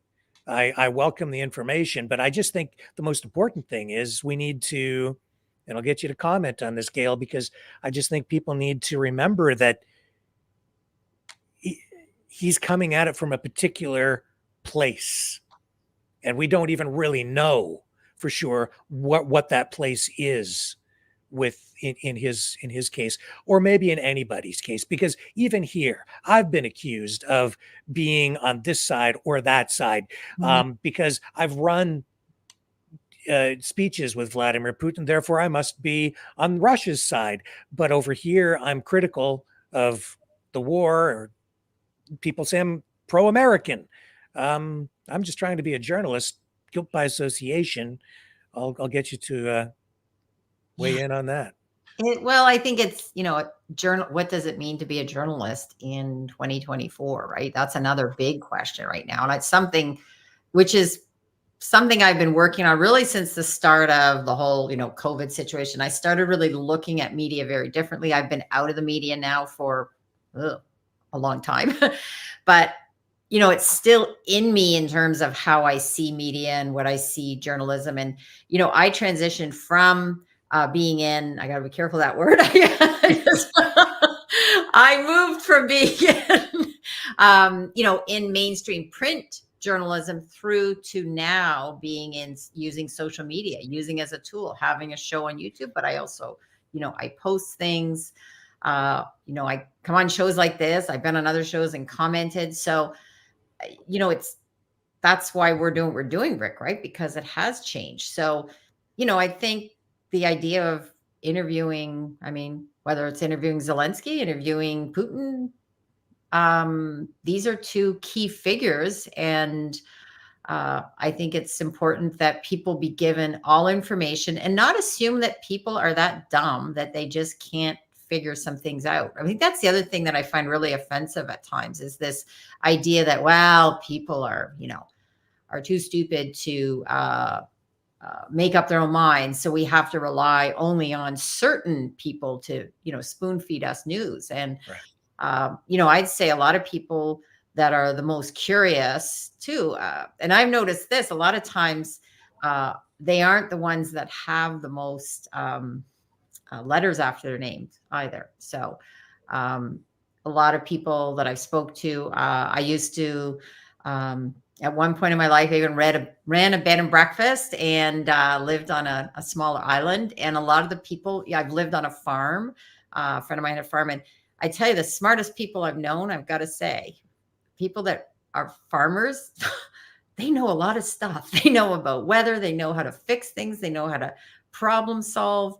And we kind of discount that. We've treated people that work with their hands, or the true working class, we've discounted their knowledge. And I think at our peril sometimes, because and then we think that if they support something, that, well, it's because they're not smart, because they don't have a university degree. And I have learned that I surround myself with people too that don't have university degrees sometimes, because they actually they're often able to see things much clearer. What do you think, Ian? Okay, I was so fascinated by listening to Gail, I've lost the thread. Well, I just want your reaction to what she said. I just woke up. Oh, okay. Plumbers are smart too. Yeah, my grandson is training to be a millwright. He'll be one in another 3 months, and we really encourage that. First of all, academically, I don't know if he could have handled a university course, but he is fixed for life. He has got a good, solid profession, but he and his fiance, they are making really good decisions, life decisions. And he's 20, she's, I think, 19. And boy, I'm just so impressed. Yeah, I have to say that the people I know around town, they don't have university degrees. I get along with them fine, most of them. Some people, are just, you wake up one day and they're good, and another day you don't know what's going on. But life is like that. University degree or not, there's just those people. Yeah. No, I like Gail's approach. Yeah. So, Twitter's on fire over this Tucker Carlson thing tonight. Oh, and then we're seeing that Joe Biden has decided he's declined this opportunity to do an interview during the Super Bowl. I'm seeing today that they were addressing during the White House news conference that Biden has been available about less than half the usual number for the less than half the usual number of media interviews as most presidents. So there were questions about that today. All this happening while Tucker Carlson jets off to Moscow to interview Vladimir Putin. Against that backdrop, it just seems to me that any way you slice it, when it comes to PR, public relations, the information war, NATO, the West, the United States, Canada, we are absolutely losing on that front, and Putin is winning. Do you think that's fair? I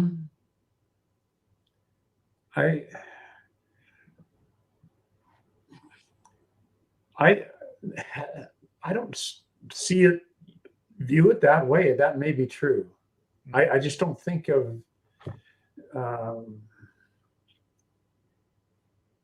it as Tucker's interview as being part of the information war. Now, I'm sure that, well, Putin and Lavrov are amazing in that they are amazingly consistent.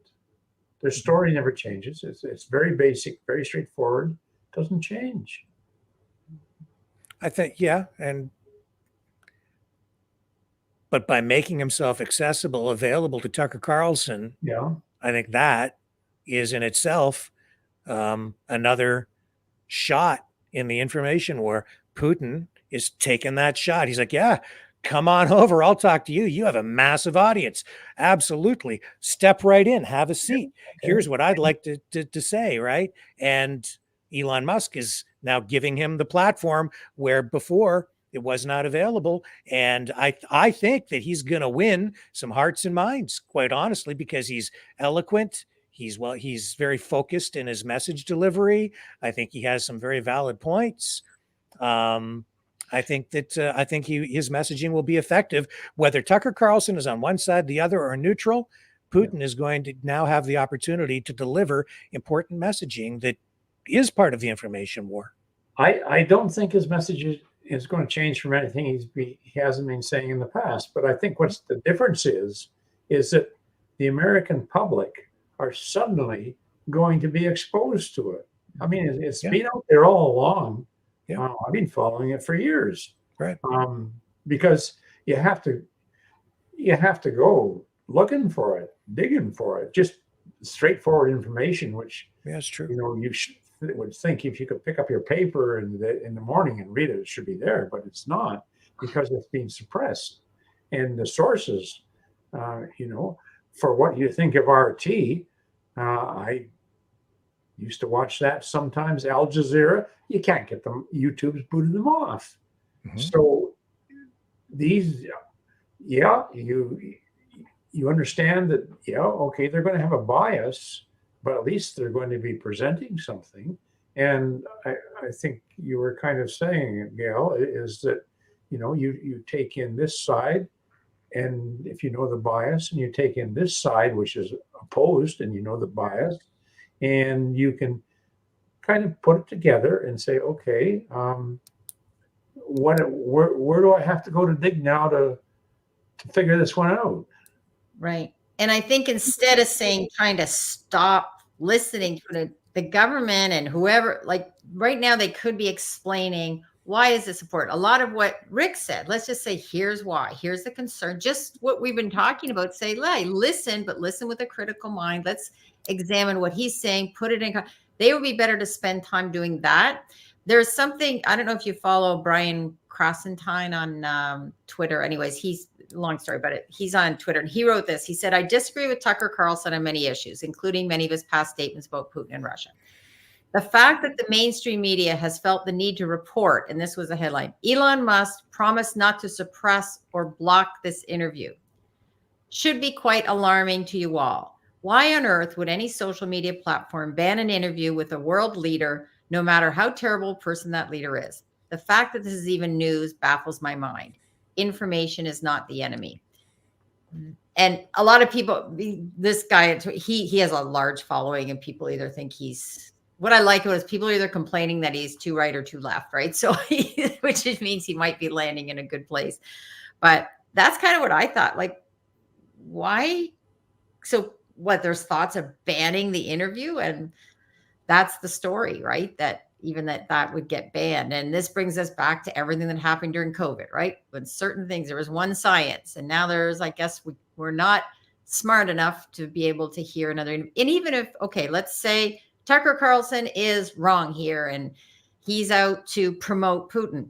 Okay, like, why not just address that and dial down all of this, anger towards it, and educate people? Use this as a time, but yeah, I think we've missed that.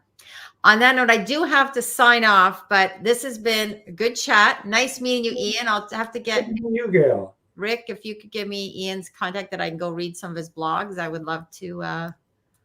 Yeah, it's thepoog.com. What is it? The Poog, Poog.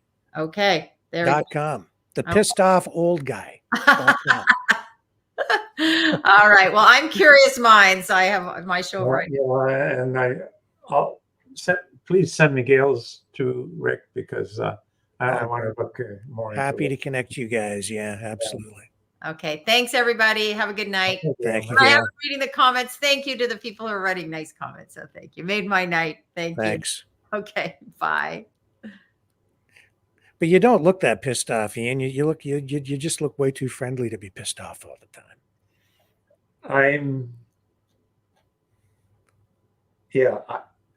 I could put it this way. I found religion, which has a I don't know what's the term.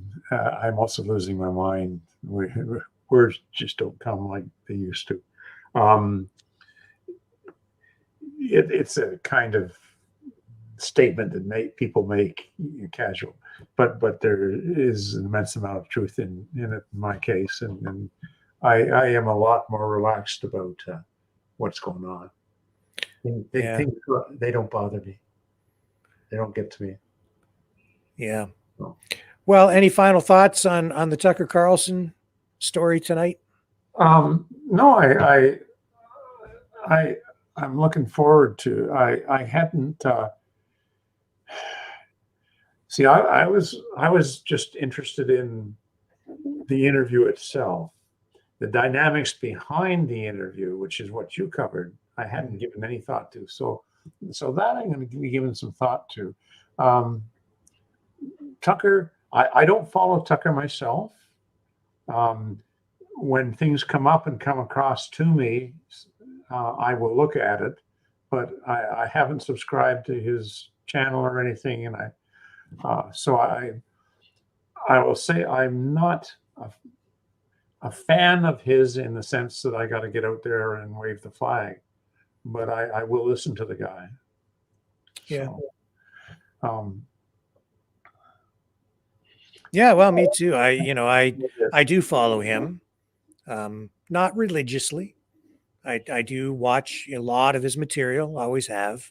I've noticed a bit of a change since he's left Fox. Yeah. His content has become a bit more sensational, shall we say. So there's a lot more focus, I think, on, the UFO stuff. And, people can make whatever they want of that at this point, especially with these congressional hearings, giving that kind of content more legitimacy. But it's a little more clickbaity at times. But I think that's because he needed to kind of kickstart his new gig on X. So, yeah. Yeah, and the same with Joe Rogan. I don't follow him, but I will watch interviews that he does if they're put to me by someone who kind of says, "You got to see this because of this." Very directed viewing. Maybe that's a better way of putting it. Yeah. And tonight I saw, Alex Jones posting, really kind of backing Tucker Carlson up, portraying him as a hero. Alex, an emissary from the United States to Russia, seeking peace. Pretty over the top stuff, but that's his style, That's his style, yeah. And I don't follow him. I could, just like, he's gone on his own and he's successful, just like Tucker is and Joe Rogan is. Russell Brand.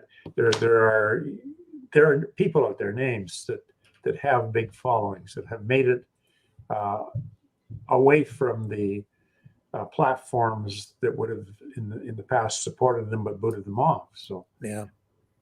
And did you see today that Donald Trump offered to take that time slot during the Super Bowl to do the interview that Joe Biden turned down? No. Okay. So he's making headlines with that. He's like, well, why Biden not? doesn't want to do it. I'll do it. And then on Fox News on the 5, right?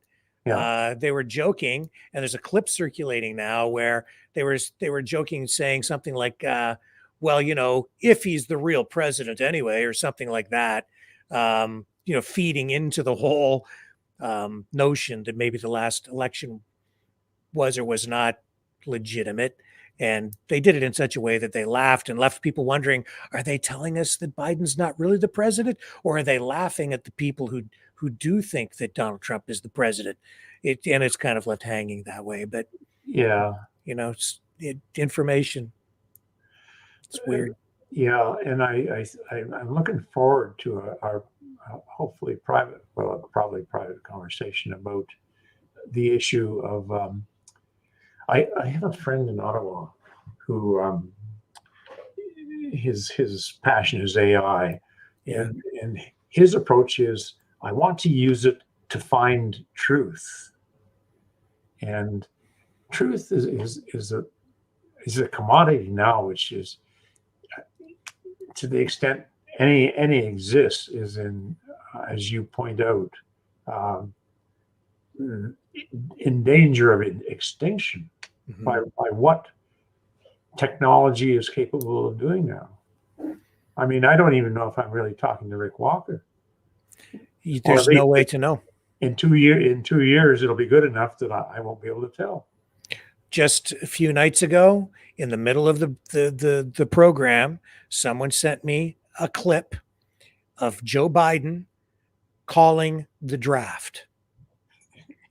And I was like, what the heck? It's like breaking news. Joe Biden is invoking the draft. Yeah. I'm like, this can't be true. So I'm sitting there on the fly trying to determine if this is real news or not. Yeah. And I'm watching the clip and it looked authentic. It looked 100% real. And I was like, this can't be true. So I held off and I held off and I held off and I didn't run it. And I'm glad I didn't run it because the person who sent it to me had been tricked. Yeah. And that's where we're at. I've run across that where I've put out things in the past a couple of times and had to retract them. And I do publish a retraction if I'm wrong. Yeah.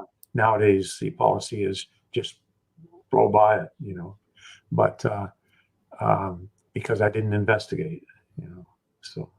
Yes. Yeah. Well, I'm eager to have that private conversation with you and share some of this material that I have, because I'd really like your perspective on it.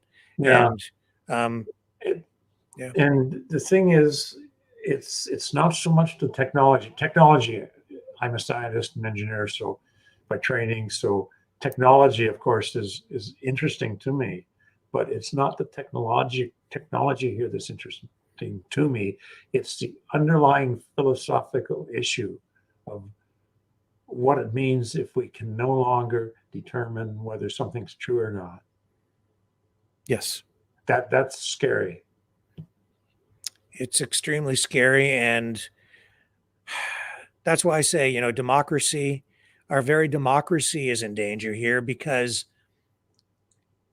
it's if people don't have faith and confidence in our system, in our elections, even if they are legitimate, if people don't believe they're legitimate, you've undermined democracy. Yeah.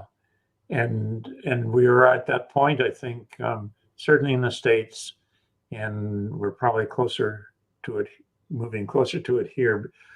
I always used to use a rule of thumb that Canada is always 2 years behind the US. And in particular, what was happening in Berkeley. Yeah. It comes north. But we are probably at the point where we cannot have an election from here on in that will be accepted by all people as legitimate. And it's clear that the election this year in the US is going to turn out that way. Whatever the outcome, it will not be accepted by a large block of people on one side or on the other. And that in itself has scary implications. So then the question for me becomes, what is the truth about the cause of that? Is that the result of actual cheating, or is that the result of foreign information warfare, where they're just sowing seeds of doubt? What is it are we getting legitimate elections, but one candidate or the other is just trying to make people think that they aren't legitimate? Or do you see what I'm saying? It's like, if we can figure out what the root of all of that is, then that is really the path to solving the issue of legitimizing our elections. I'm having a little trouble articulating this.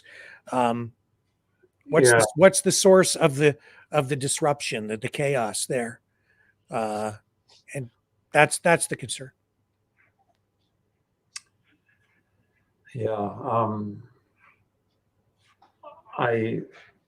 I'm part of a small group of guys to do a Zoom call every 2 weeks. And most of them are focused more on US issues. Mm-hmm. And the whole issue around Trump and the election and stuff like that has been under avid discussion now since the last election. So there's a lot of background there that I'm familiar with.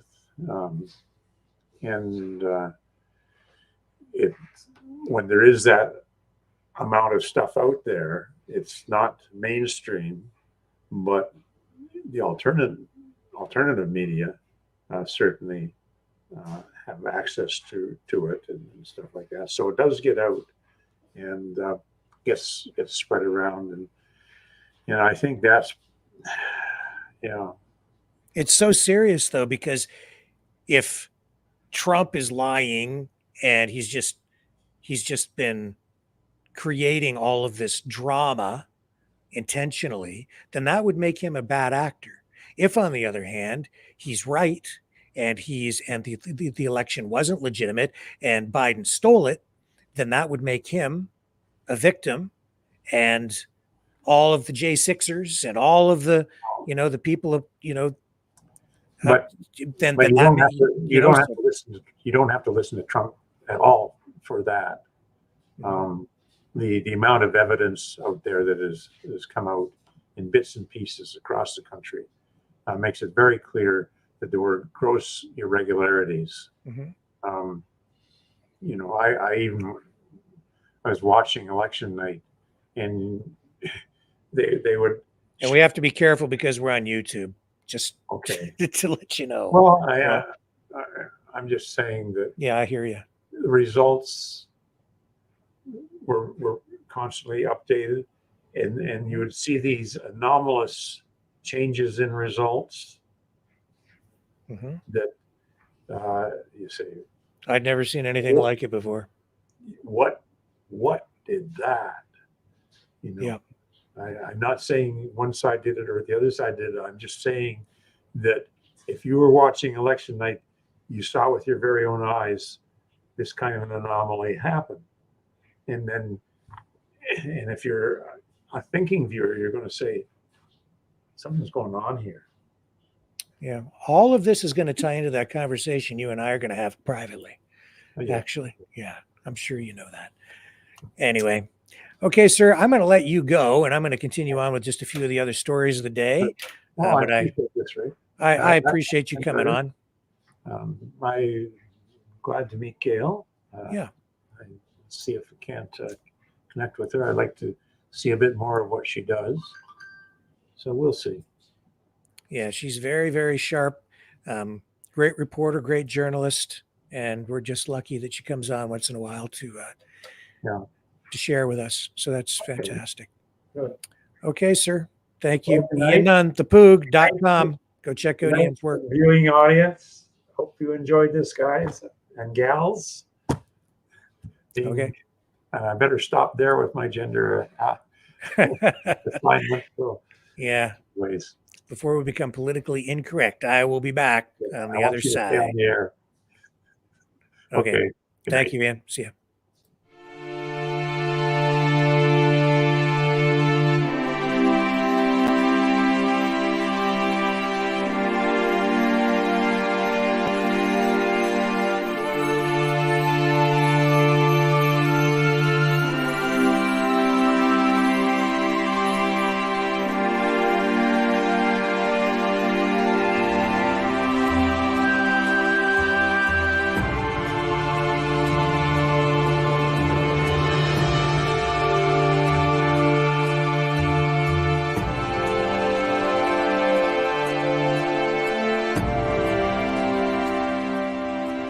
Maverick News.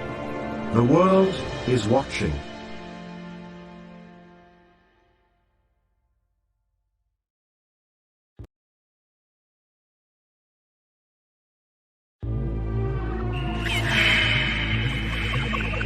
Fighting the Great Reset. By leading the Great Resistance.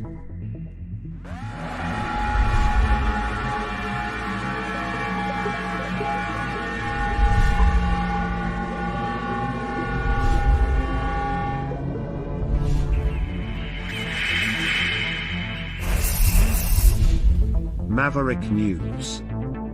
The antivirus programs for your mind.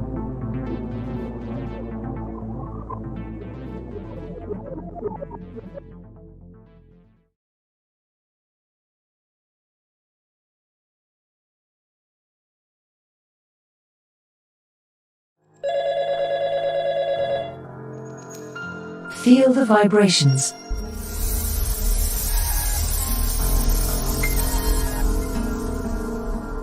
Our quest continues.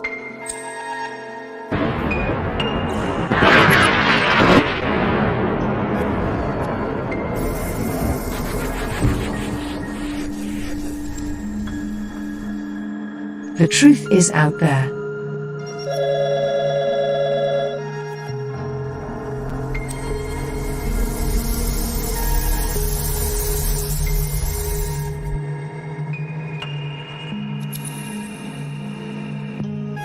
We are Mavericks.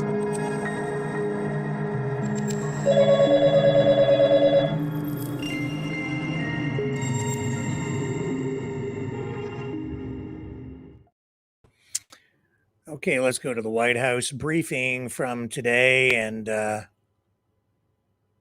here's an exchange about Biden kind of hiding Biden, not doing interviews with the mainstream media. Well, Tucker Carlson is interviewing Vladimir Putin. Joe Biden is hiding. And his press secretary had some splaining to do today. Here she is. Stay tuned sounds like green for no. Wait, say that one more time. Stay tuned sounded like green for no. So you said Korean for no? yeah. Wow, a translation. Is there any question? I mean, the president seemed pretty explicit, and I asked this in addition to the context of Friday, where he'll be posting the German chancellor, and it doesn't appear like there's a press conference on the schedule. That's another one of these foreign leader visits and skipped a Super Bowl interview. So it just seems again like we're in one of these instances where the president is not communicating with the press. I mean, look, seriously, stay tuned. that is the answer for you. Look, the president took questions yesterday, took questions today. So I wouldn't say that he is not engaging with the press. I would not say that because he does. And when we have more to share on later this week, what Thursday might look like, or Friday with the German chancellor coming, certainly as it relates to the press component, certainly we will share that. It really truly is stay tuned. I guess the criticism, and you look not only on engagements, which now the president tries his predecessor in terms of that, but interviews where it's half of most of his recent predecessors at this point in his term. Interviews where it's less than half. Can you kind of flesh out? I mean, there's no kind of denying this strategy and what you're. So look, I'm not going to stand here and deny the numbers. That's not what I'm going to do here. But I will say that the president, one of the things that the president has been able to do is communicate in non-traditional ways. That is true, and he's done that in a way we have not seen other presidents do. That is true, right? Whether it is podcasts, calling into radio programs more often, speaking to digital creators, and taping interviews in local news stations. That is something that he has done in a more, I would say, regular way. And so, look, we're trying to do everything that we can to meet Americans also where they are, and try to do it a little bit differently. Doesn't mean we're not going to sit down and do interviews, right? Which doesn't mean we're not going to sit down and do networks interviews. We are going to do that. We've done them recently, whether it's David Muir or Fareed Zakaria or Scott Pelley and many others. We have been able to have some of those sit down interviews, and we'll certainly continue to do that when we feel the time is right. But the other hand of this too is we have found some non-traditional ways as well to communicate with the American people. Just to follow up on that, anything specifically on why you're not doing the Super Bowl interview? I mean, that's a massive audience in an election year of people who may not be tuned into this White House or this election at this moment. So look, as you know, Super Bowl is a great annual tradition. Look, President Biden looks forward to watching the game this Sunday, just like millions of, as you just stated, just like millions of Americans are going to be doing that. And look, we hope that the viewers who tuned in, we know that the viewers who tuned in, they tuned in to watch the game, right? And so obviously, that is that is just a fact. They want to see the game. They want to see their favorite team. They want to see a halftime show. That is what it's that type of tradition. The president will find many other ways to communicate with Americans, the millions of Americans out there, and we will find those ways to do it where we think the time is right. Also, in February of last year, the president had his annual physical. Is he going to have it this February? Is that scheduled? I don't have a timeline on it. Obviously, he is going to have his annual physical. When we have more to share, we certainly will do that. Go ahead, Gabe. And it is needed because he has trouble.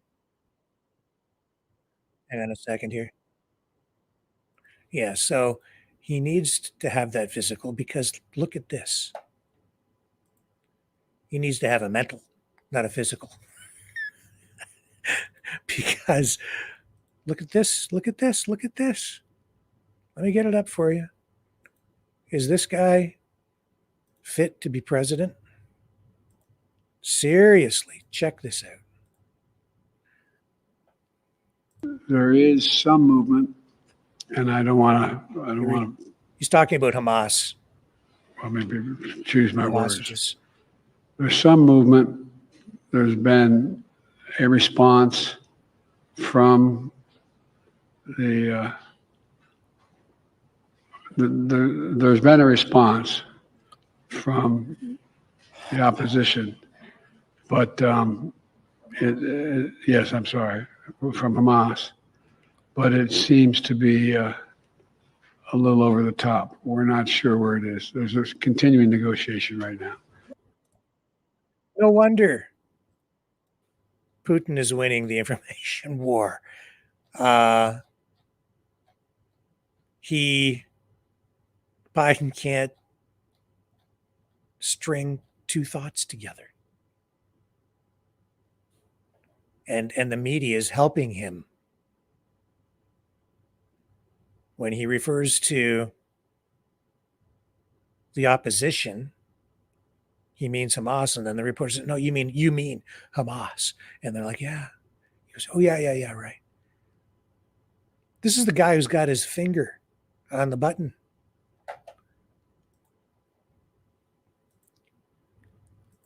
And no wonder he's hiding from the media. And that is the truth. The other truth is that Justin Trudeau, his office was actually responsible for inviting Yaroslav Hunka, the Nazi, not just to Parliament, but to a reception. So this after Trudeau threw the Speaker of the House under the bus as being the person responsible for inviting Yaroslav Hunka to Parliament. But now it has come out that indeed it was the PMO's office itself that invited Yaroslav Hunka to a reception.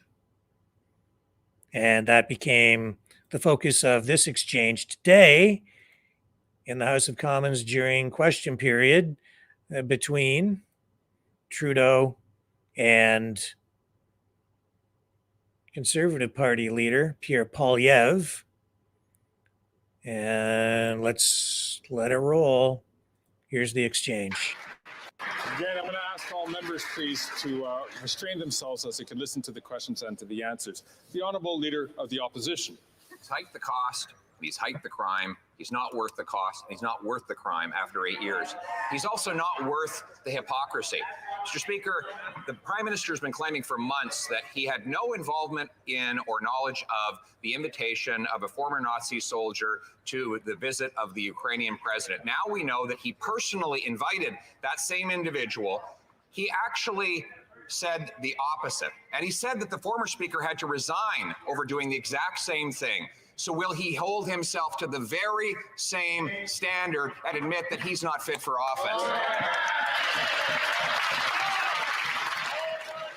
The Right Honourable Prime Minister. The attacks that the leader of the opposition is choosing to make against the Ukrainian-Canadian Congress demonstrates the extent to which this Conservative Party no longer stands with Ukraine. They have an opportunity in just a few minutes, Mr. Speaker, to stand and vote in favor of a free trade deal that Vladimir Zelensky himself is asking this House to pass, and he is choosing to not stand with Ukraine, not stand with Ukrainians, and not stand with Ukrainian Canadians. Why are they abandoning Ukraine?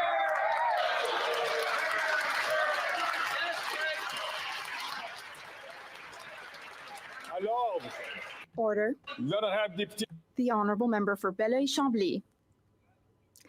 Yesterday, the Bloc Québécois tabled its bill to remove the religious exemption. Okay. Enough. That was the exchange. So there's Trudeau deflecting again, making the issue about the war in Ukraine rather than his own actions.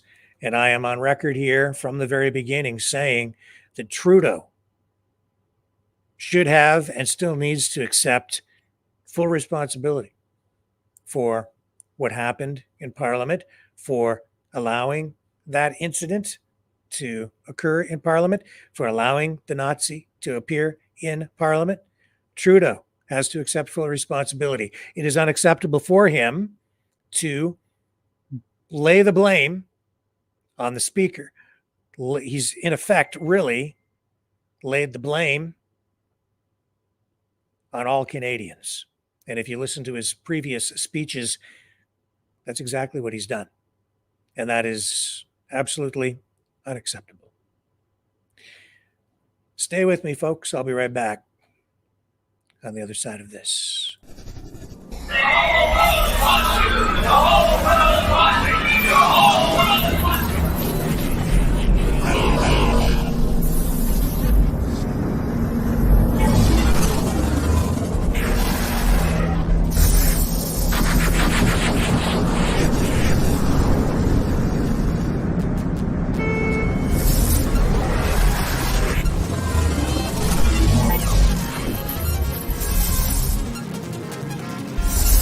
Maverick News. The world is watching.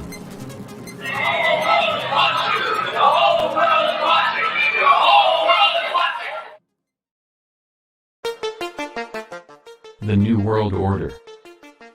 Government overreach. The Great Reset. Mainstream media lies. Now more than ever, independent voices are needed. Donate now at freedomreporters.com. That's freedomreporters.com. Maverick News. The antivirus program for your mind.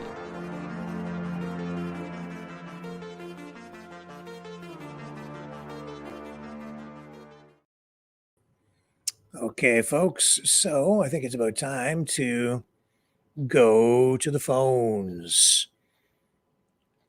I think we're there. So let me get this thing fired up. They're not cranked up yet. Give it about 60 seconds or so, but here's the number to call.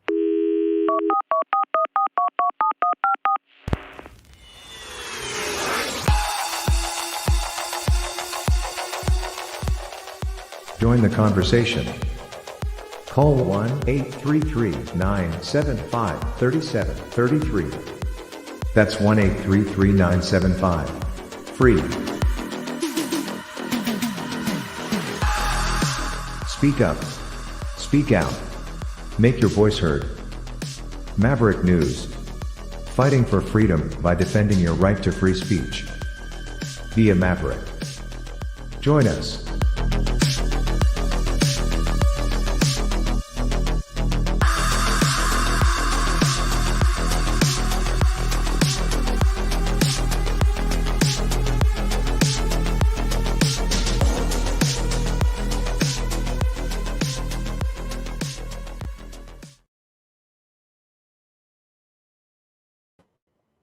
Okay, so the phone lines are fired up, and you can call in and join the conversation at 1-833-975-3733. 3733. That's 1-833-975-3733. I'll be back after this, and I look forward to taking your calls tonight.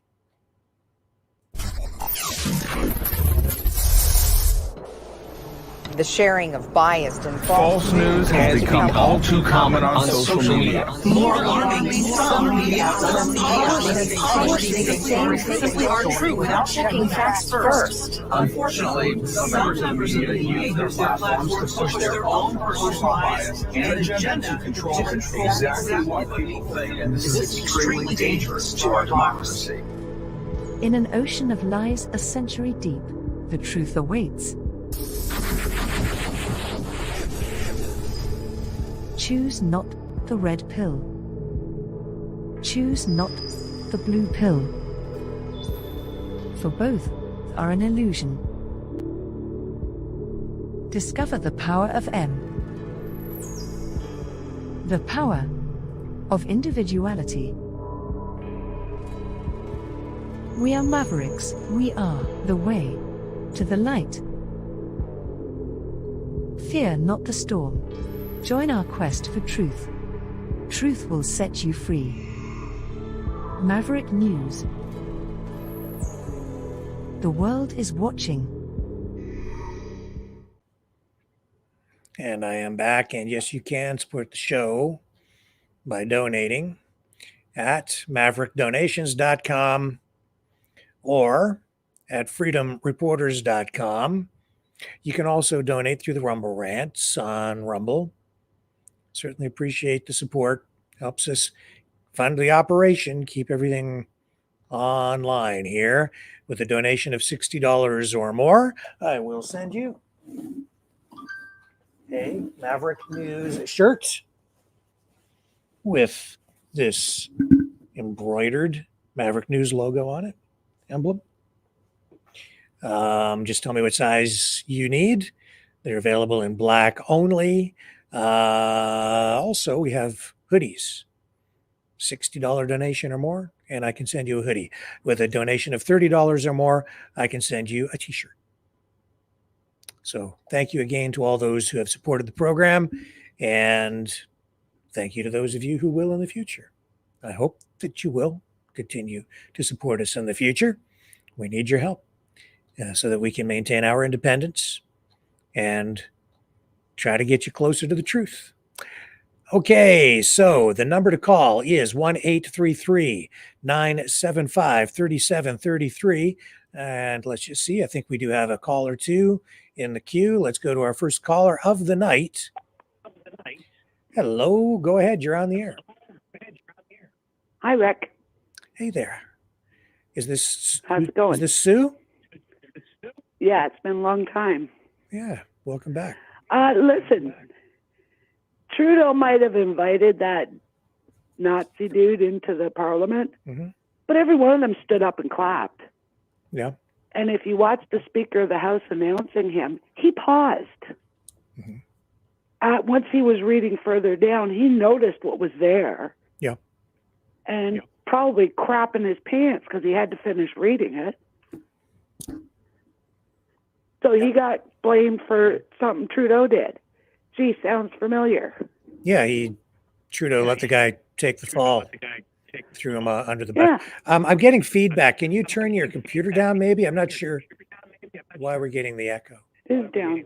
Is it? That's weird. It is down. Could be my phone. Yeah, maybe. But yeah, so they all clap like seals. So they're all to blame. I don't care who they are. Well, I would say this though, and this is I think realistic. My guess is, and that's not a guess, there's no way they all knew what was coming, who was there.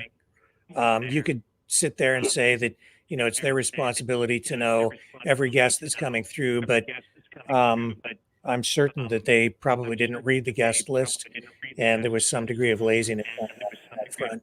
So as the guy was introduced, they had to put two and two together on the fly. Not only that, after it was all read, they all knew what he said, and they still clapped. Even Melissa Lantzman, who's a Jewish So what would you like to? Parliamentary person. What would you like to have? What would you like to have happen? He needs to come out himself. Mhm. Stop putting people under the damn bus and take accountability for what you've done. Which is for what I everything. said too. Yeah, I agree. All the scandals, every scandal you've been involved in. Yeah. Take accountability for it. Right. That's Like, what a leader does.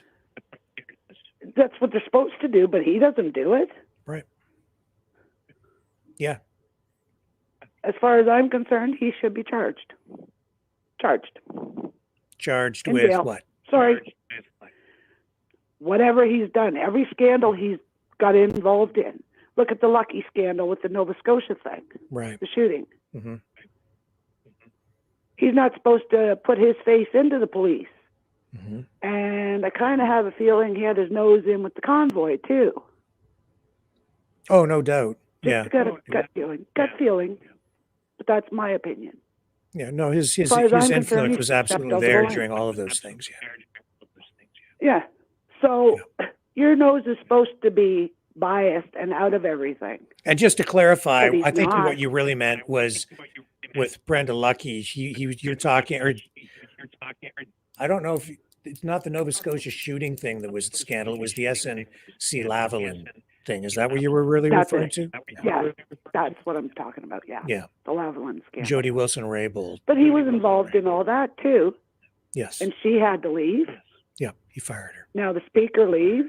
Yeah. Now the Emergencies Act has been declared not valid.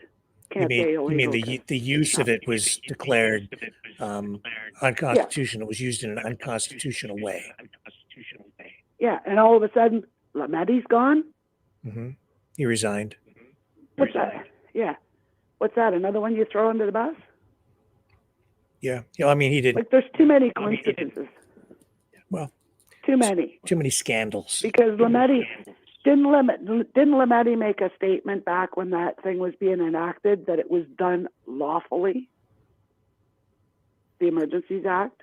I'd have to I thought review there was that. a video. Yeah. I don't remember him saying that.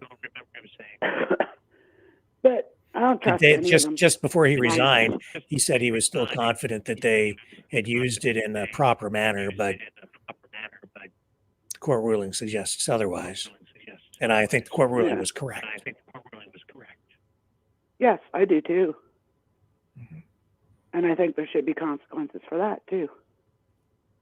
Yeah, I agree. And I think the consequence really should be that he should resign. Yep. Immediately. Like I said, lawsuits, I mean, people can file lawsuits, but who pays in the long run? We do. Yep. Plain and simple. Yeah. Because you can't sue him personally. I don't know if you can, but Sure, you could. You could. civil lawsuit. Hmm. If there's a legitimate lawsuit, you can sue a politician. I'd like to see him standing in a bread line. Yeah. Not likely to happen. Him and the rest of them. No, not likely. But there's just too much coincidences. There's too much. And it's hurting a lot of people. Hmm. A lot of people. Yeah, well, I've said many But- times, I think he's the worst prime minister in Canadian history. He's Him and his divided father. people. Yeah. Most of this started with his dad, and he's kind of trying to finish the job. He said he was going to finish the job. Hmm. Trudeau said that in a statement. He was going to finish the job that his father started. So, no. But no, as far as I'm concerned, they all need to be investigated. Well, That's just my opinion. yeah, I understand. There's a lot of discontent. But anyway, but by the time there's an election coming up, probably this year. Well, I hope so. But I don't think Pierre Poilievre is going to save us either. Yeah. I think he's going to follow suit. Might take him a year or so, but he's going to do the same thing. Well, only time will tell. And I'll tell you this, tomorrow, you're going to want to tune in because I have something that might be right up your alley then. I have a whole feature interview with someone who's going to tell us all about a brand new federal political party. So Okay. you're going to want to tune in for that. Good. Yeah. And We with need that, something different. We can't keep voting these idiots. Because a bloc, what the hell are they doing in Parliament? yeah, Aren't they separatists? they are. Doesn't make sense in a way, does it? No. And I mean, the Green Party, they might just well fold it up and go home. Yeah. It does show Every time that old broad our system is built in such a way that there's a high level of tolerance, even for a political party that wants to literally rip the country apart. Yeah. So, like, there's no putting it together. None of them have any option of putting it together. Pierre Poilievre goes off on his little spiel, but he's all in on it. Well, he's not. If he had anything to say, he should say it now. That would make people go after him even more to vote for him. But he keeps his lips shut. And I don't care who's standing behind him. If you're any kind of a person in Parliament, speak the truth. When How you hard say is the truth? When you say he keeps his lips shut, you mean you're talking about specific issues that he is not addressing? Immigration, all the crime that's going on. He keeps blabbering on about the cars being stolen. Yeah. Shit, that's been going on for years. Yeah. That's why nothing new. That's why you're going to want to tune in tomorrow night. Okay, I will. All right, cool. Thank But you. anyway, that was my little rant for the day. Okay. I just get tired of listening to that fool try to open his mouth. Yeah. Him and Bobblehead. Okay, we're going to move on to the next caller. Thank you, Sue. Look forward to your next All right, call. Jack. See you Thanks. tomorrow night. All right. Bye. Okay. Bye. And who do we have on the line next here? Go ahead. You're on the air. Hello. Are you there? Hello. The line is active. Someone is out there. There you are. Who am I speaking Hello. with? Hello. Hello. Hi, who's this? There's someone speaking double speak. Ooh. Hello. Hello. Hello. Hello. Hello. Okay. Hello. Yeah, I am here and you're there. So go ahead. You might want to turn your computer down because that's why you're hearing the echo. I think. If you turn your computer down and just talk on your phone, then the problem should be solved. Yes. Have we got you? Go ahead. Hello. Hello, go ahead. Hello. There's double speak. Hello. Okay, well, we can't continue with this. We've got a technical problem. So Hello. hello. Hello. Hello. Hello. Go ahead. Just talk. What do you want to say? Hello.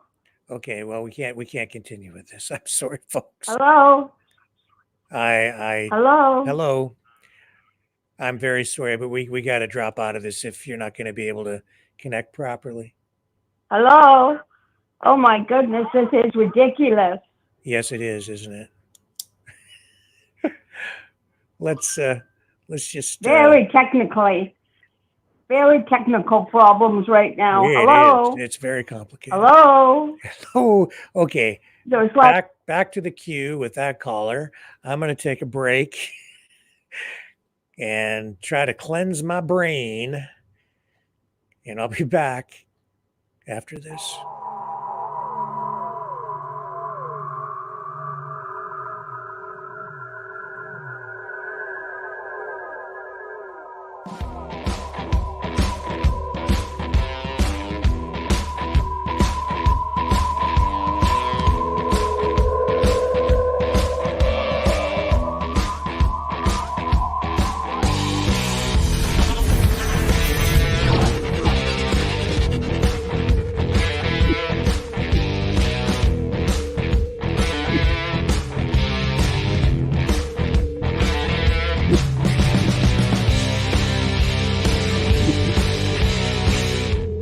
Maverick News. The world is watching.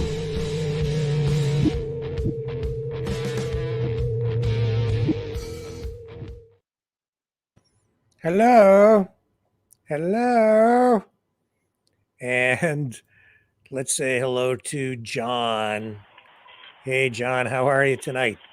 What's going on, man? Hello? Hello? Hello? Hello? Anyways, I think she was playing with you, pulling your wire. You think so? But anyways, I don't know. Sounded like it. Could be. She was coming in clear. She was. And she heard you a few times. That's okay. Anyhow, move on. This Tucker Carlson, yeah. Yeah. You know, what I want to hear is what Putin says. Yep. Like Tucker, okay, but I want to hear what Putin says. That's what I want to hear. If he's interviewing Putin. Yeah. You know, Putin always says what does he always say? The West Empire is always full of lies. Yeah, it's an empire of lies. It's built on. It's an empire. Of lies. Yeah. Yeah, but that should be interesting. The interview hasn't taken place yet. I've been looking for it. I can't find it. Yeah, it's not out there yet. No, I didn't think so. Nope. Russia probably censors it, or they'd have to review it before it goes out. Yeah. And do you think that they have more free speech in Russia or here today?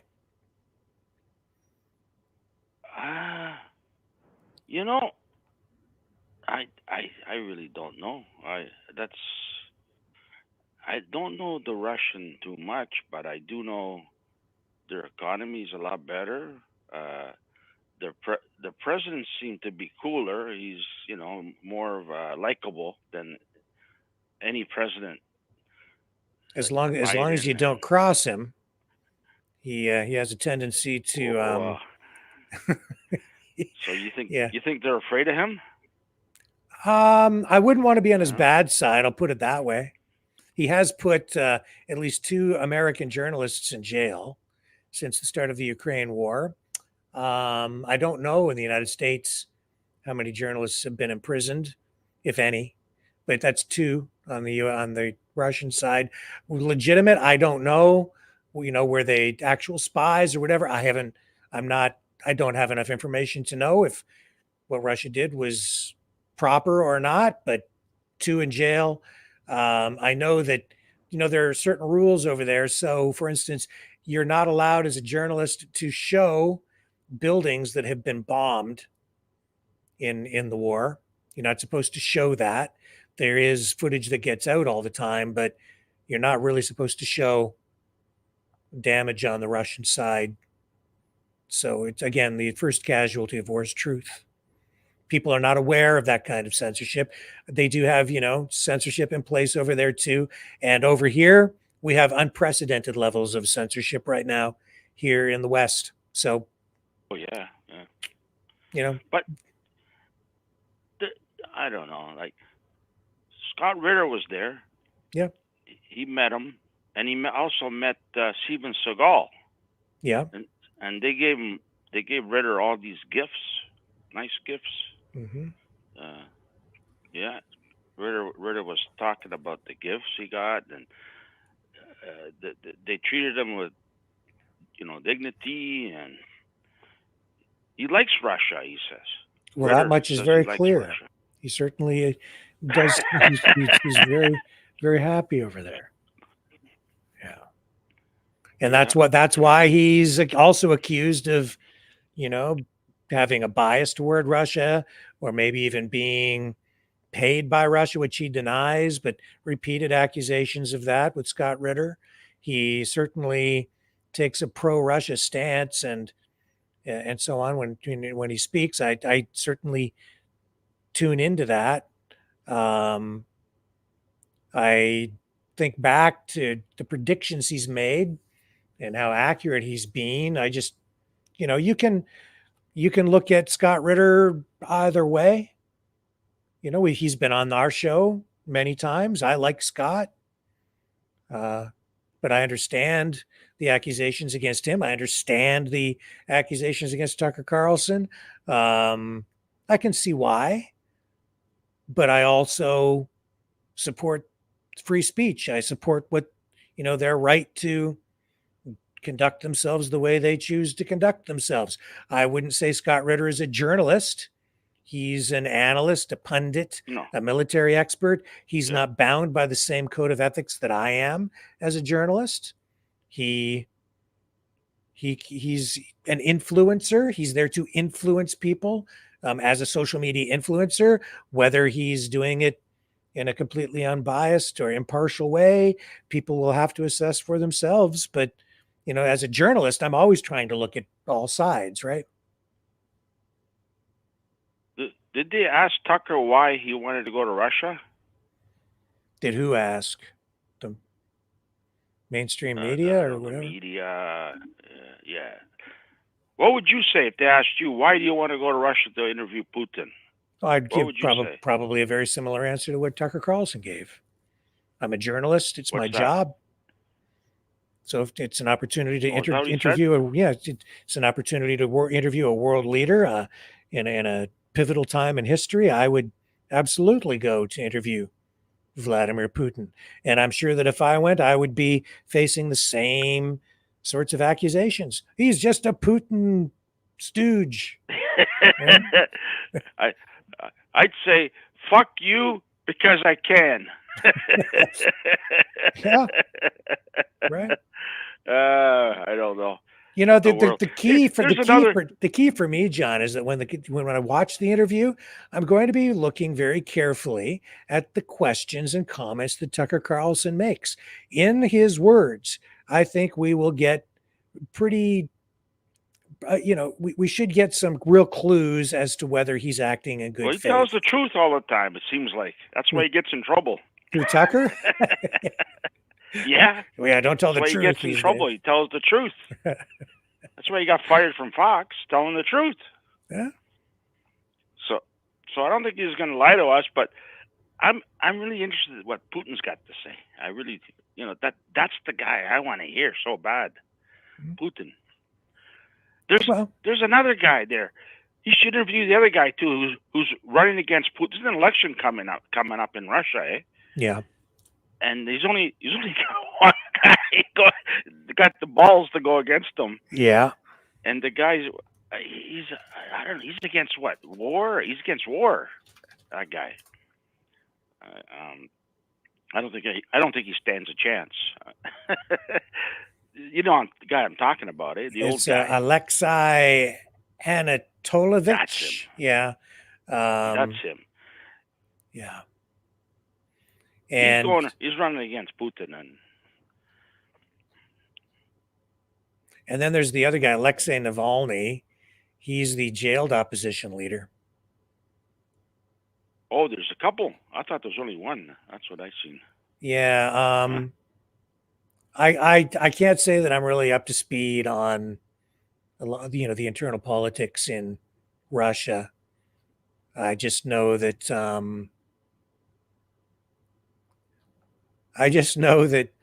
the chances of somebody defeating Putin in the next election are slim to none, which to me would say that, I can understand why some people might question the legitimacy of elections over there too, but I don't know. I suppose they're as legitimate as anything we have over here. And I'll tell you, when they had the vote in the Donbass to determine if people there wanted to be part of Russia or part of Ukraine, I think those were pretty legitimate. That was a legitimate vote. I think that was true from everything that I saw going on. Even though there were accusations that vote was just a sham, but I don't think so. I think it was very legit. Yeah, I don't know. See what happened today. Trump, he got McConnell, whatever that idiot is, McConnell, to stop the $118 billion going to Russia and Ukraine, Yep. Israel, Israel, Ukraine, and the border security. That's right. So the money is on hold now. That's right. That's what I was talking about earlier. And, yeah. And like, I don't know why we keep saying that money. They're sending $50 billion to Ukraine just to run the government because they have no money to run the government. Yeah, that's right. It's not for weapons. They don't have any weapons to send up there. They've already sent all their old junk. Everybody sent them all their old junk. Yeah. And was it you who was saying tonight that Biden wants to send? I don't know. That's probably not true. No. It was that other snake in they used to hang out with Pelosi, that other snake there. Schumer? Get it? Huh? Yeah, Schumer. That's the guy. Yeah. He says if we don't get that money over to Ukraine, I'm going to send our military over there to fight against Russia. Did you hear that one? No, I didn't hear that today. Oh, yeah, that was Schumer. What a character that guy is if that's going to happen, eh? I tell you, man, those people they need their head checked, all of them. Not just Biden. I think all of them need their head checked. Yeah. As far as I'm concerned, when you're 65, mandatory retire. That's it. Forget it. You're too old. You're not sharp anymore. Like Trump's too old, man. I like Trump, okay, but he's too old, man. Put in the pasture, man. Go enjoy the golf course and have a good life. He's gonna get killed, man. You know, somebody's gonna take him out. I can see it. There's too many people that hate the guy so bad. Look at today. They're charging him for another charge for that riot he started on. You know. And you mean that he's no longer immune to prosecution on the J6 charges? Is that what you're referring to? Yeah. That's the one. Like, come on, man. Okay, Joe. You sound just like Joe Biden. You got another guy on hold? Nope. No, you keep going. I do have a guy on hold, but that's the person who keeps saying hello. So I'm not inclined to go through that again. But they're probably still saying hello.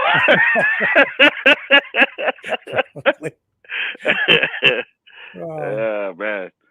No, but I don't know. I've come to a conclusion, Rick. When you have a lot of money, everything's rigged. Like the Super Bowl, massive amount of money. It's rigged. The politics, massive thieving, massive corruption. It's rigged. Stock market, massive money, massive corruption. It's rigged. The more money you have, the more corrupt you are. I'm telling you right now, money is the root to all evil or corruption, whatever they call it. But so I don't trust anybody anymore. I'm sick and tired of politics, and they should just take everybody out and say that's it. Figure out a new way to run the country, run the world. It's just I don't know, but I think Polyev will do something good. I don't know. I got this gut feeling that he's going to do something good, but he won't be as bad as Trudeau. That's for sure. Trudeau's just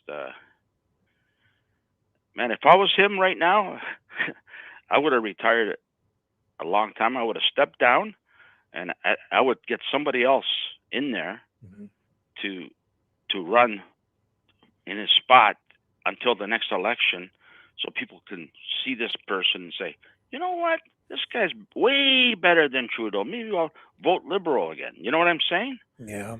That's the only way they're going to win again, because Trudeau's in there till 2025. It's not going to fly. He's out of there.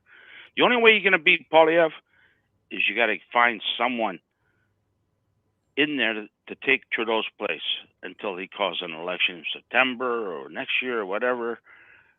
So just a temporary person, and he's got to be good. Not that bubblehead that he's got next to her or anybody else. You know, he needs somebody that shines and people will, like. And it's hard to find in the liberal government. I guess it's the government that's, I don't know exactly, John. The whole system has got to be something. Yeah, it's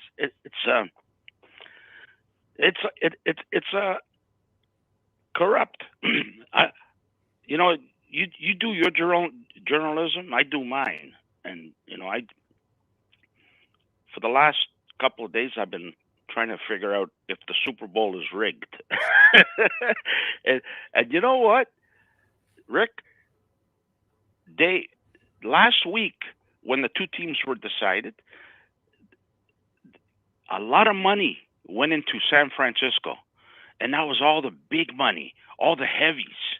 Okay, these are all the heavies putting a pile of money on San Francisco. It made them the favorite. Now, all the money, it's the small people bet now. People like you and me, and they're all betting Kansas City because they don't know nothing about San Francisco. Purdy, the quarterback, and all they know is this quarterback they got for KC and Swift. All the money, there's large money, but the odds are not changing. I'm looking at the odds. You can tell it's rigged, Rick. They want you to bet KC because San Fran's going to win and KC is going to lose. Everybody that bet KC is going to lose. That's a lot of money. But that's the way I see it because I've been doing my take on it. I like investigating on stuff, That's what I do. Investigate and well, that would be highly illegal. Oh yeah, come on. No, it's not illegal. Come on. There's nothing illegal being done. Come on, Rick. Nothing's illegal. Come on. It's like everything that you talk about is illegal. It's going on. If you really boil down, if you really look deep in everything, the corruption, it's all illegal, but we can't prove it. We can't prove it. That's the problem. But I'm saying to myself, all it takes is one guy to open up the can of worms.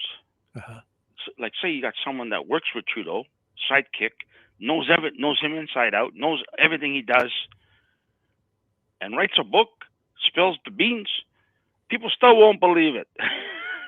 But that's the truth. But I guess you can't do that, eh? You have to swear.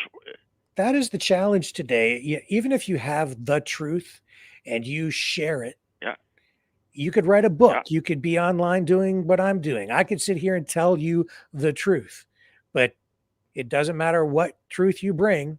All it takes is for someone to sow a seed of doubt, and people will doubt it. And then if they doubt it, you get spin-off stories. It proliferates into other information, and pretty soon you can't find your way back to the truth. You just look at the JFK story with the assassination. How are we ever going to get to it won't matter at this point. What information ever comes out, it won't matter. There's so much doubt surrounding all of it, and there are so many different stories. Yes. We'll never know which one is true. I don't think. I think there was more than one guy myself. See, here we go, right? Like, I have my own take on it, but even that, like, I can sit here and tell people and people go, oh yeah, it's solved. Like, right? No, it doesn't matter what I say. There are people out there who would have 100 different theories now, right? So that I think is the masterful use of disinformation, is to simply just cast doubt on something, and then you'll never find your way to the truth. That's exactly what the real killers, the real people responsible for the assassination want. Just shroud it in doubt, and you'll never get caught. Yeah. It's like last night I was listening to another, you weren't on last night. I was listening to another talk show, Traitor. You know what the guy said about? You're guilty of internet treason. You were done, man. So I was watching another show, and you know what he said about Prince Charles? He's faking the cancer because there's going to be a story coming out on him that he's associated with Epstein. And he was on the island. Of course. There you go. See. There you go. But I think he was. There you go. Do you, see. do you How have do any- we now? We're you never think- going to know if one, if he really has cancer, and two, if he was ever on the island, or if any of this is true. Well, there you go. Do you think he was on the island? You got no proof, right? I don't know. Like, I have no way of knowing anything, nor does anybody else. He was a young stud before Dinah. Look at him. He was screwing everybody before Dinah. Come on. Right? So, I think he was. His name. And I don't think look his at the name. other guy that- his name never came up on any of the documents released so far. Has No, it? but because it's being protected. He's really high up in the world, you know. Well, he is that. He's not like that Andrew guy. Andrew, whatever his name is. Prince Andrew. There's a guy who's in hot water. Huh? Yeah. Yeah. Well, that guy, he's a schmuck. He's a nobody. But this guy here, he's well protected, man. He's right up on the world. You're not going to hear about him. Well, he's the It's king. like, you know. It doesn't get much higher Well, than the king of it's. Well, right now he's the king, but back then he was Prince. He was Prince, yeah, Prince, with and destined for the throne. He probably hung out with Prince Andrew, and they probably went together. Who knows? But that's what this guy is claiming. That's why this is coming out now, because it's probably going to come out that he was on the island with, and so with this, who knows? Yeah, I don't think that there is any thing linking Prince or King Charles now to Epstein. Charles hates Andrew. Yeah, I don't think that there's any evidence to support that at all that I've seen.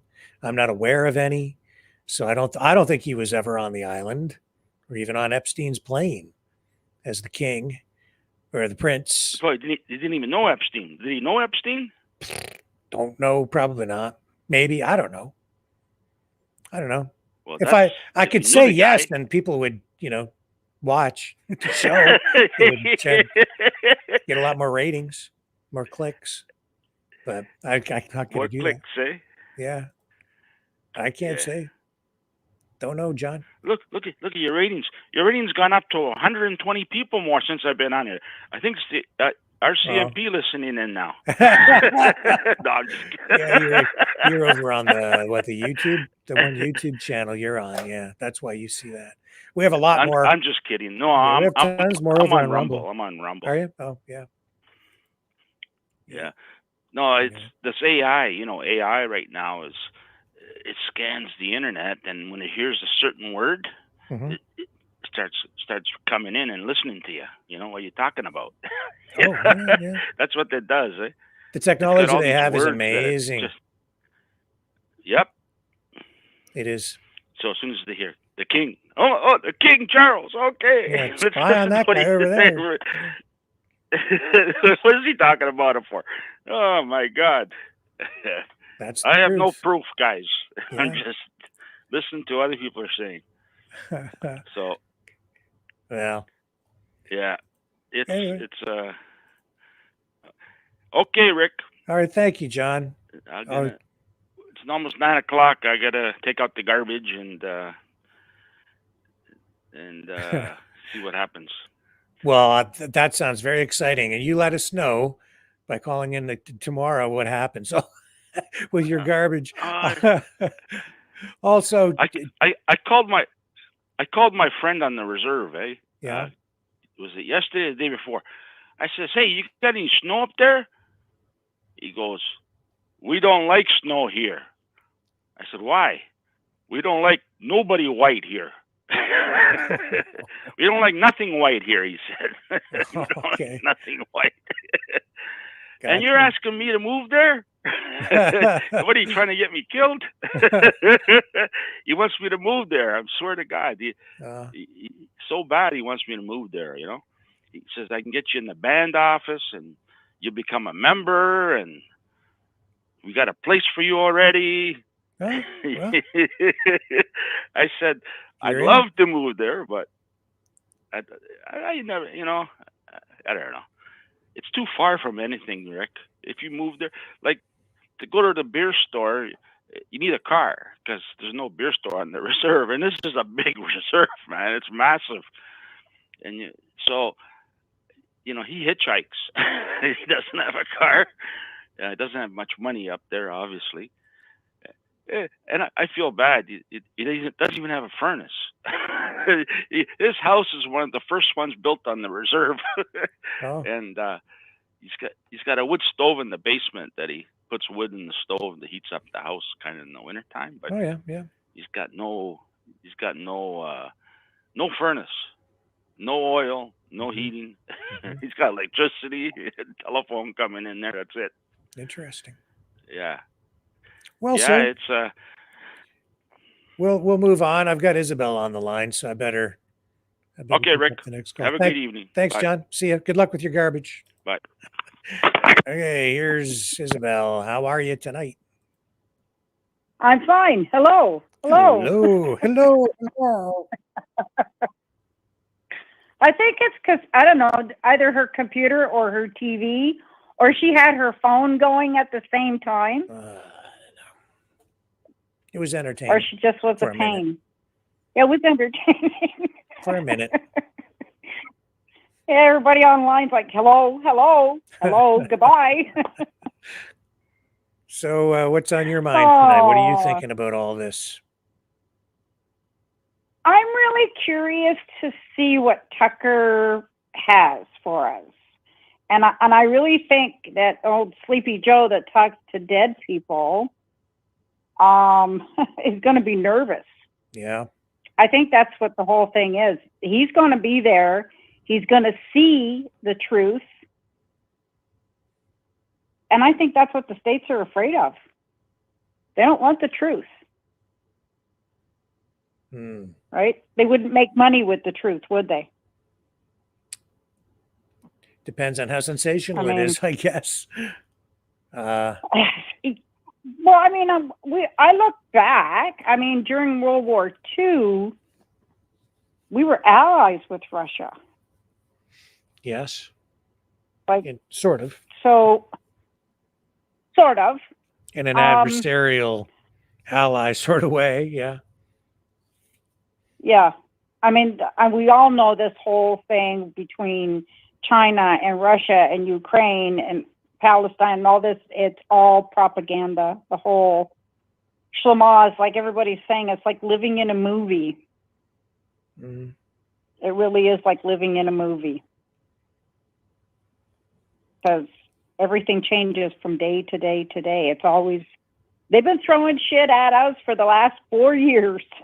Well, politics is, in many ways, theater, right? That's a big element of it.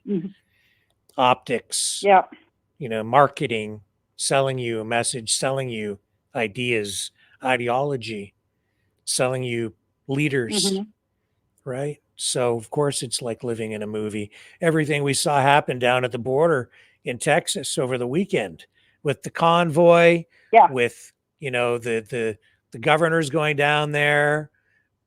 It's all political theater. All of that was planned, choreographed, controlled, every aspect of that. That convoy started out as a thing. I'm telling you, that wasn't just organic. That was actually, they had trouble kickstarting it. And I'm pretty sure they made a bunch of phone calls to salvage that thing for the optics. They wanted, a convoy or for whatever reason, somebody wanted that down there. And they made it happen. It didn't, not as big as I think they wanted, but some political organization, group, whatever, that was all choreographed, obviously. And then I just thought it got to the point of absurdity when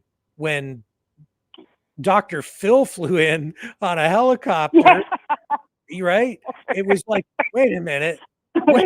Dr. Phil's gone to the border. Then it was starting to get ridiculous, right? So it's all theater. It's real, but it's theater. It's a movie. It's to me it was like, so what's he going to go down there and spew some psychology or something, like Dr. Phil? Yeah. Like, really? Yeah, and he's walking around like they gave that guy special consideration. The border guards, they're walking around with him. He's posing for photos with the government officials, and I'm like, wait a minute, Dr. Phil, like he's that important? And I guess he is, because he has a big audience, and he does sort of cover issues and news. He's kind of a sort of a journalist, kind of. But more than anything, he's an entertainer, which is why for me it was absurd. He is an entertainer, and I found out I don't watch his shows anymore. I'm too glued to watching the podcasters, because I don't watch the news anymore. I haven't watched the news in years. I'm not about to play into the propaganda of the CBC. I never have. I've never liked the CBC. It was like such drone news. I mean, it was like, it really didn't, they'd up a couple of editions to keep your interest, but we all knew that they're only doing what they're getting paid to do. And I never did like the CBC, either their radio or their news programs, ever. So to you, it was a little too dry, maybe a little too academic? Yeah, I found it was, I don't know, my dad used to say, oh, that's the political news. So he wasn't that far off. Yeah. I mean, the news wasn't something we really watched. We'd watch the local news with my dad, but back then you only had maybe 3 channels. Yeah. So you didn't have a lot of choice. But, I mean, I'm anxious to see what comes out of this with Tucker. I mean, I just laugh from day to day. I see some of the characters that people are posting with Trudeau on a super cape riding a tampon. And I'm like, okay, that's a good one. Here comes man pawn. I'm like, really? And then today they posted Biden at one of his speeches, his last speech. He was talking to dead people. Yeah. And I'm like, oh my God. Okay, you can't hide this one. Is that new, or is that something he was? Yeah, he did he that was before. talking apparently to. He did that before. But this one was they caught it. Was it this weekend or the end of last week, where he was talking to the prime minister? Is it the prime minister of France, president of France, who passed away in 1996? And he had mentioned right there when I was talking to him the other day, and the newscaster on Fox, they put that little blurb on, and the guy said, you were talking to him the other day. I'm seeing it here. I wasn't aware. He said that he recently met with Francois Mitterrand, the former French president who died in 1996. Yeah. Like, oh my God. I didn't even see that. I'm glad you brought that up. See, there's a story I missed. And what a treat that is. I'm like, what? There's a movie about that, but there was a kid that would talk to dead people, but now we got Biden doing it? Okay. Hilarious. Like, oh, man. Clip of Biden doing that, making that faux pas. Here we go. I've got the clip. Yeah. Let me share this with you, folks. All right, let me see if I can get this up here. It's always a little more complicated when we have the phones fired up. Yeah. Let me see. So yeah, he's referring to Francois Mitterrand, who died in 1996. I recently met with. Where'd you go there, Joe? No, not that one. There it is. Okay. So there's the story. Here's the clip.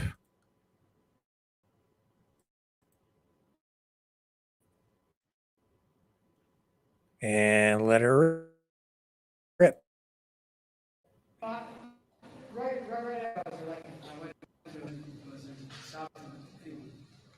sat down and I said, America's back. From Germany. Hang on. Did you guys get that? I think the internet cut out there for a moment. Let me. Right after I went to what they call a G7 meeting, all the NATO. Yeah, cut out a little bit, but yeah. There we go. He's running now. I'm like, wow. I sat down and I said, America's back.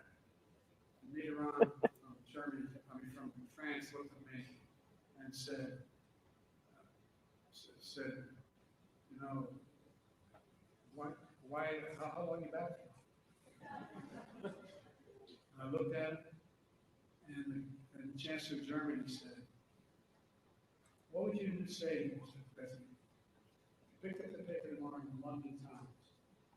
The London Times said, 1,000 people break through the House of Commons, break down the doors, 2 bodies are killed in order to stop the election of the Prime Minister. What would you say? I never thought about that. What would we say if that happened in other democracies around the world? And the whole world watched. The whole world watched.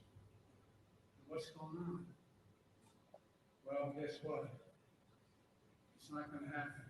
You know what's going to happen if he loses. He's going to lose. You know, this guy has an interesting vocabulary. He calls immigrants vermin. Poison the blood of men. It's hard to make this up. I don't know. Could you hear that? Yeah. Yeah. Kind of. It was kind of freezing up. He's totally lost it. Yeah, I don't know, man. It's scary to think that guy's freezes up a bit, but in he's charge, eh? Or supposedly in charge. I'm not buying it myself. It's very scary. I'd hate to think that he'd wake up in the middle of the night to run to the bathroom and step on the H-bomb button. Yeah. Yeah, stumble and fall on it, right? I mean, it's funny, but it's not funny. It is funny. It's funny, but it's not funny. I mean, I watch him walking across the lawn sometimes, and I'm going, so I try to mimic the way he walks, and I'm thinking, okay, if I walked like this, oh my God, I need to go sit down. Yeah. I tried that shuffle, and if you're shuffling like that, you're not all there. My mother had dementia. And yeah, she was living back in 1939. She couldn't remember yesterday, but she could remember 1939. Yeah. And I'm like, oh my God, I can't do this. And that's exactly what he reminds me of. He's losing his speech. He's losing his train of thought. The language that he's speaking is definitely not English all the time. And it's like, holy moly. And he's running a country. That's scary. Yeah. Listen, Isabel, I've got them stacked up here. The clock's ticking, so we're going to move on to the next caller, okay? Yep. It's great talking to you. You have a great night. You too. Thanks for calling in. Talk to you again soon. Okay. Bye-bye. Okay. And we have, I think, Monique up next. Go ahead, Monique. Are you there? Hello. Hi there. Hello. Hello. Hi, there's something going on. There's two voices. There's like your voice and then it's lagging badly. I see. Okay, well. See, you're talking. You can see your lips are talking, but then you're not talking. Well, don't look at the screen. It's really bad. Yeah, don't look at the screen. You're talking, but your lips aren't moving. It's called mind Hello, control. can you hear me now? I can hear you. You just go ahead and say what you want to say. I can hear you. Good. Okay. Hello, this is still ridiculous. Yeah, just go ahead and just say what you want to say, and then we'll move on to the other caller. But this will give you a chance to just say what you want. Don't worry about the delay. Okay, don't even pay attention to me. You just talk. Okay. Here goes. Okay, have you heard anything about the Coutts boys yet? Are they out of jail? Sorry. Yeah, we talked about it at the beginning of the program. 2 of them took a plea deal. They're out. the other two are still in jail, and it remains to be seen what will happen with them. They're still in jail. How about Tamara and Chris Barber? They're out, but they're dealing with, I believe, some level of appeal. So they're still dealing with some legal things. Because there's some lady on the line that I guess it's from.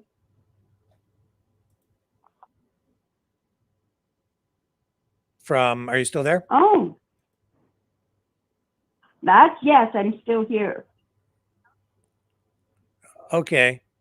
All right, Monique, we're going to move on, okay? Because this phone situation is not good. It's difficult to speak with you because of all the delays and things. Yes. Okay. Yes, I can't hear anything. Okay, I'll talk to you later. All right. Bye, Rick. Care. See ya. All right, who do we have up next? See ya. Bye. See ya. Go ahead, you're on the air.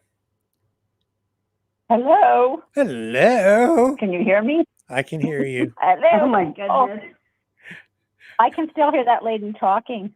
Yeah, that's because she was still on the in the system, but she's gone now. It's okay. You go ahead.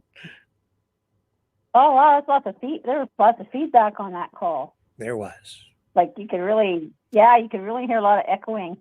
Like you would talk and I'd hear an echo, and she would talk and I'd hear an echo. Yeah. Really weird. Well, you go ahead, Chris, and tell us what's.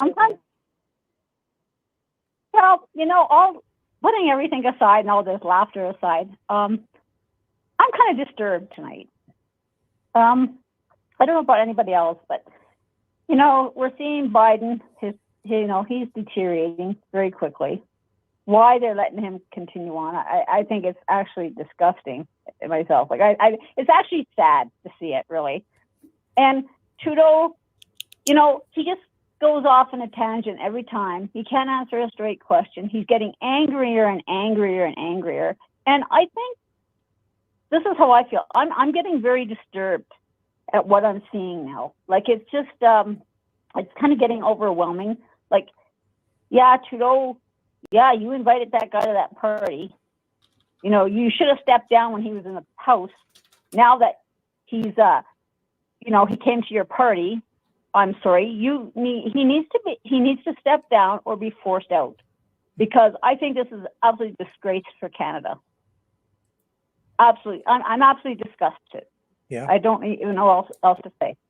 Yeah, I'm just picturing my dad rolling over in his grave. He fought in World War II, and it's just for all the vets out there. I think this is just absolutely, I don't know. It's very disturbing.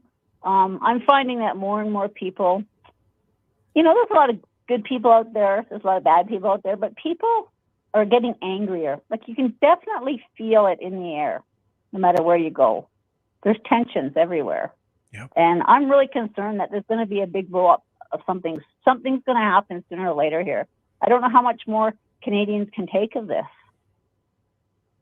Like just one scandal after another, after another, after another.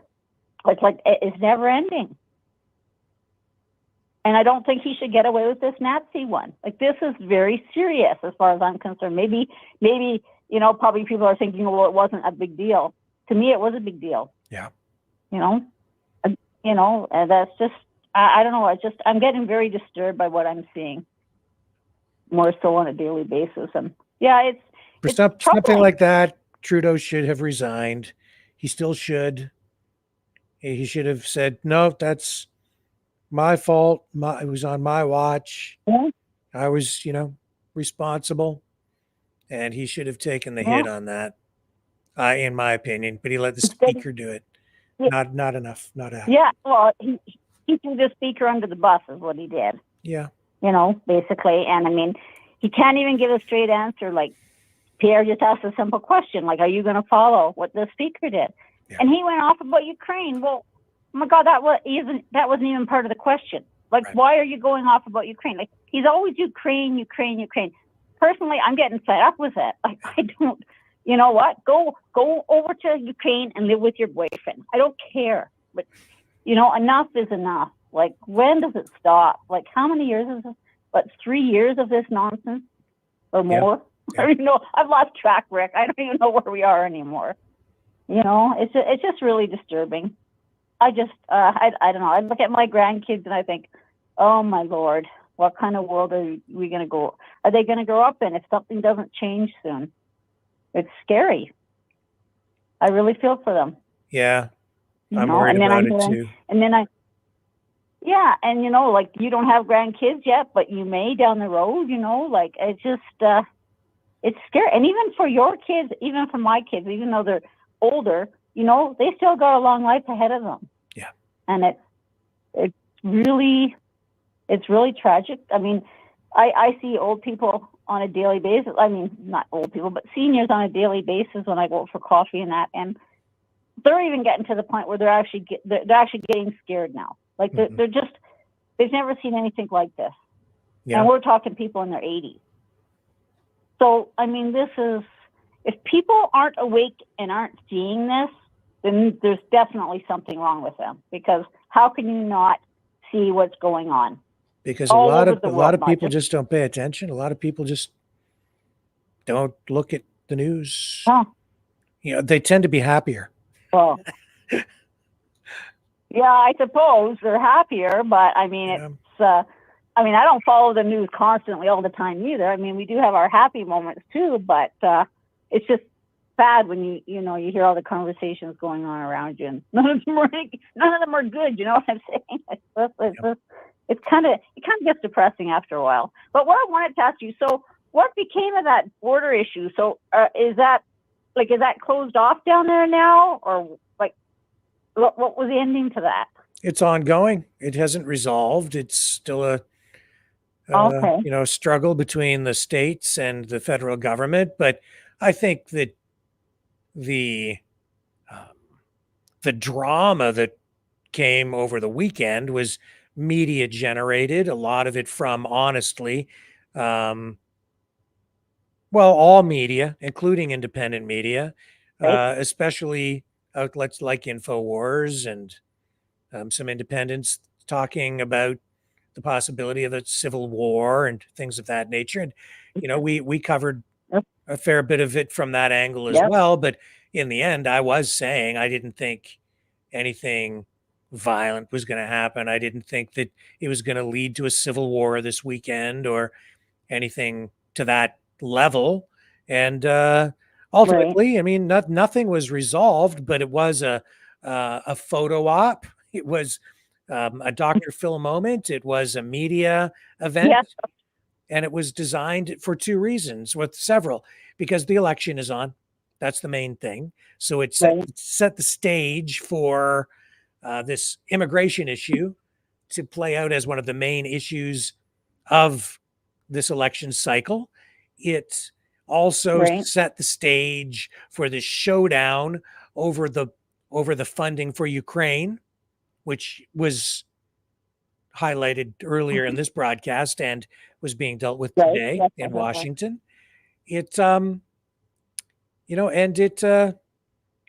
it also, I think, just in a larger political sense, feeds into a lot of the I think the efforts out there to just keep people engaged and fired up, and even in some cases to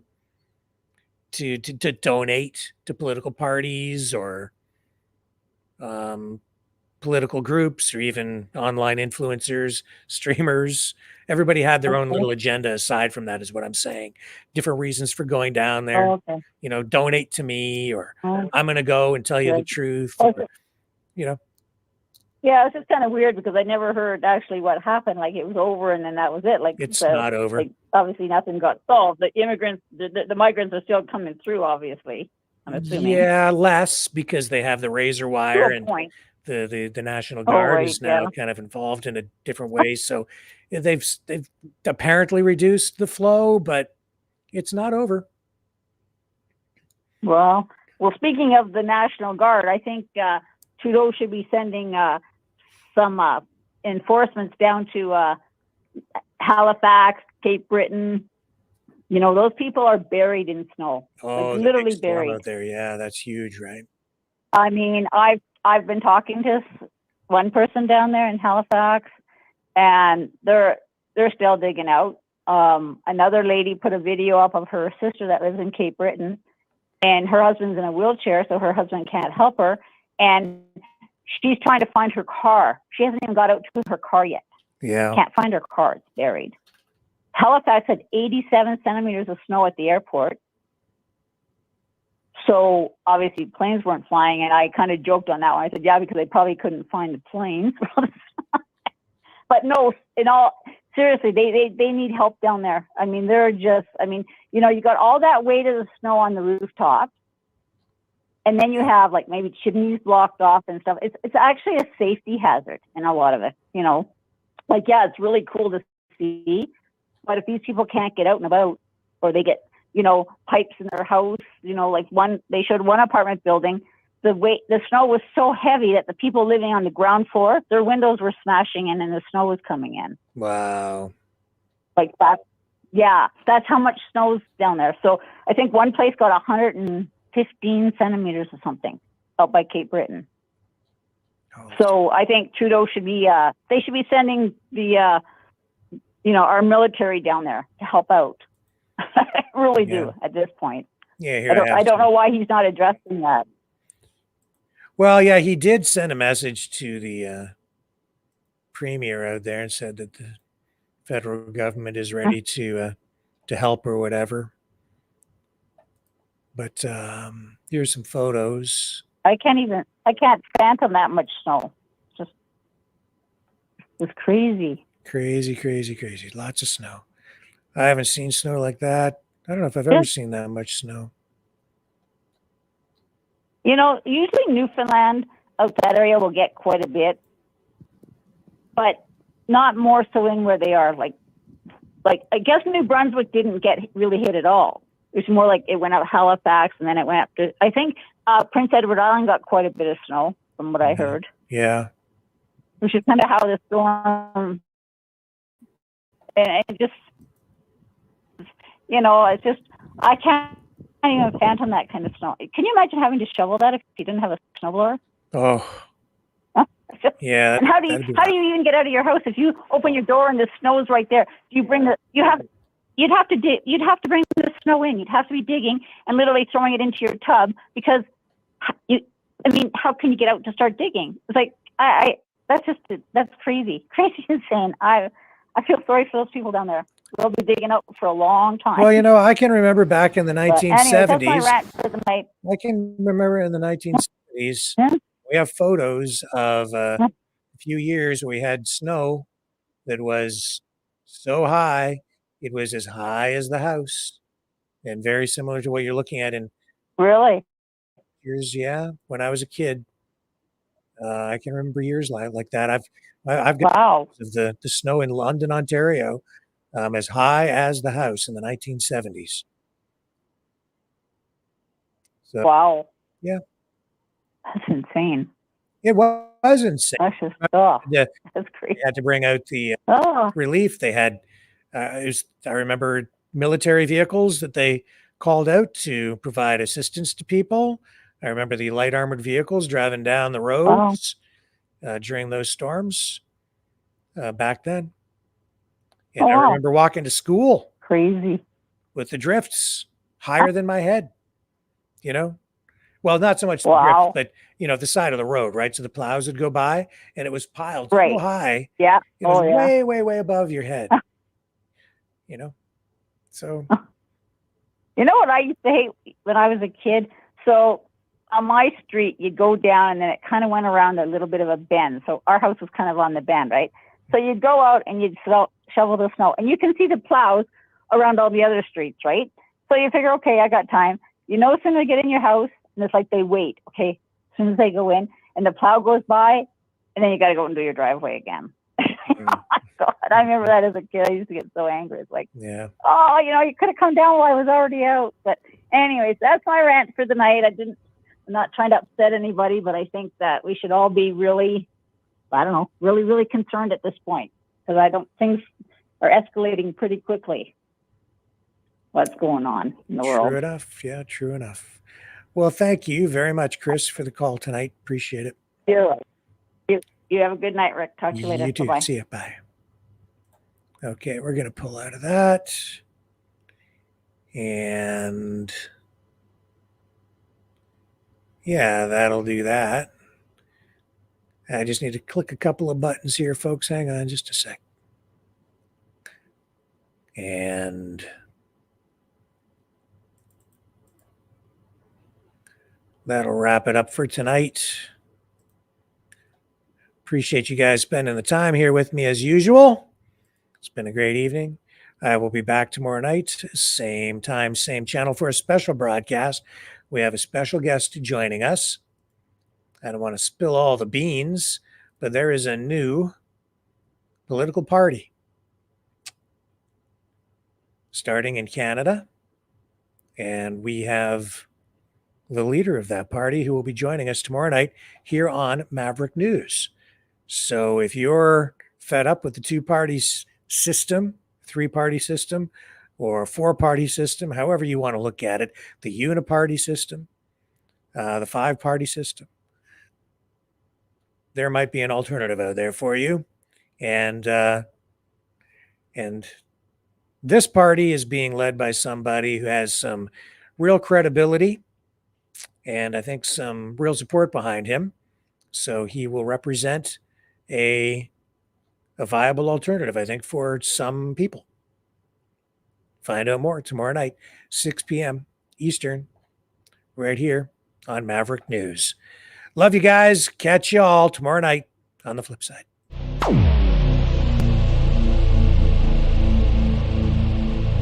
This has been a Maverick Multimedia production.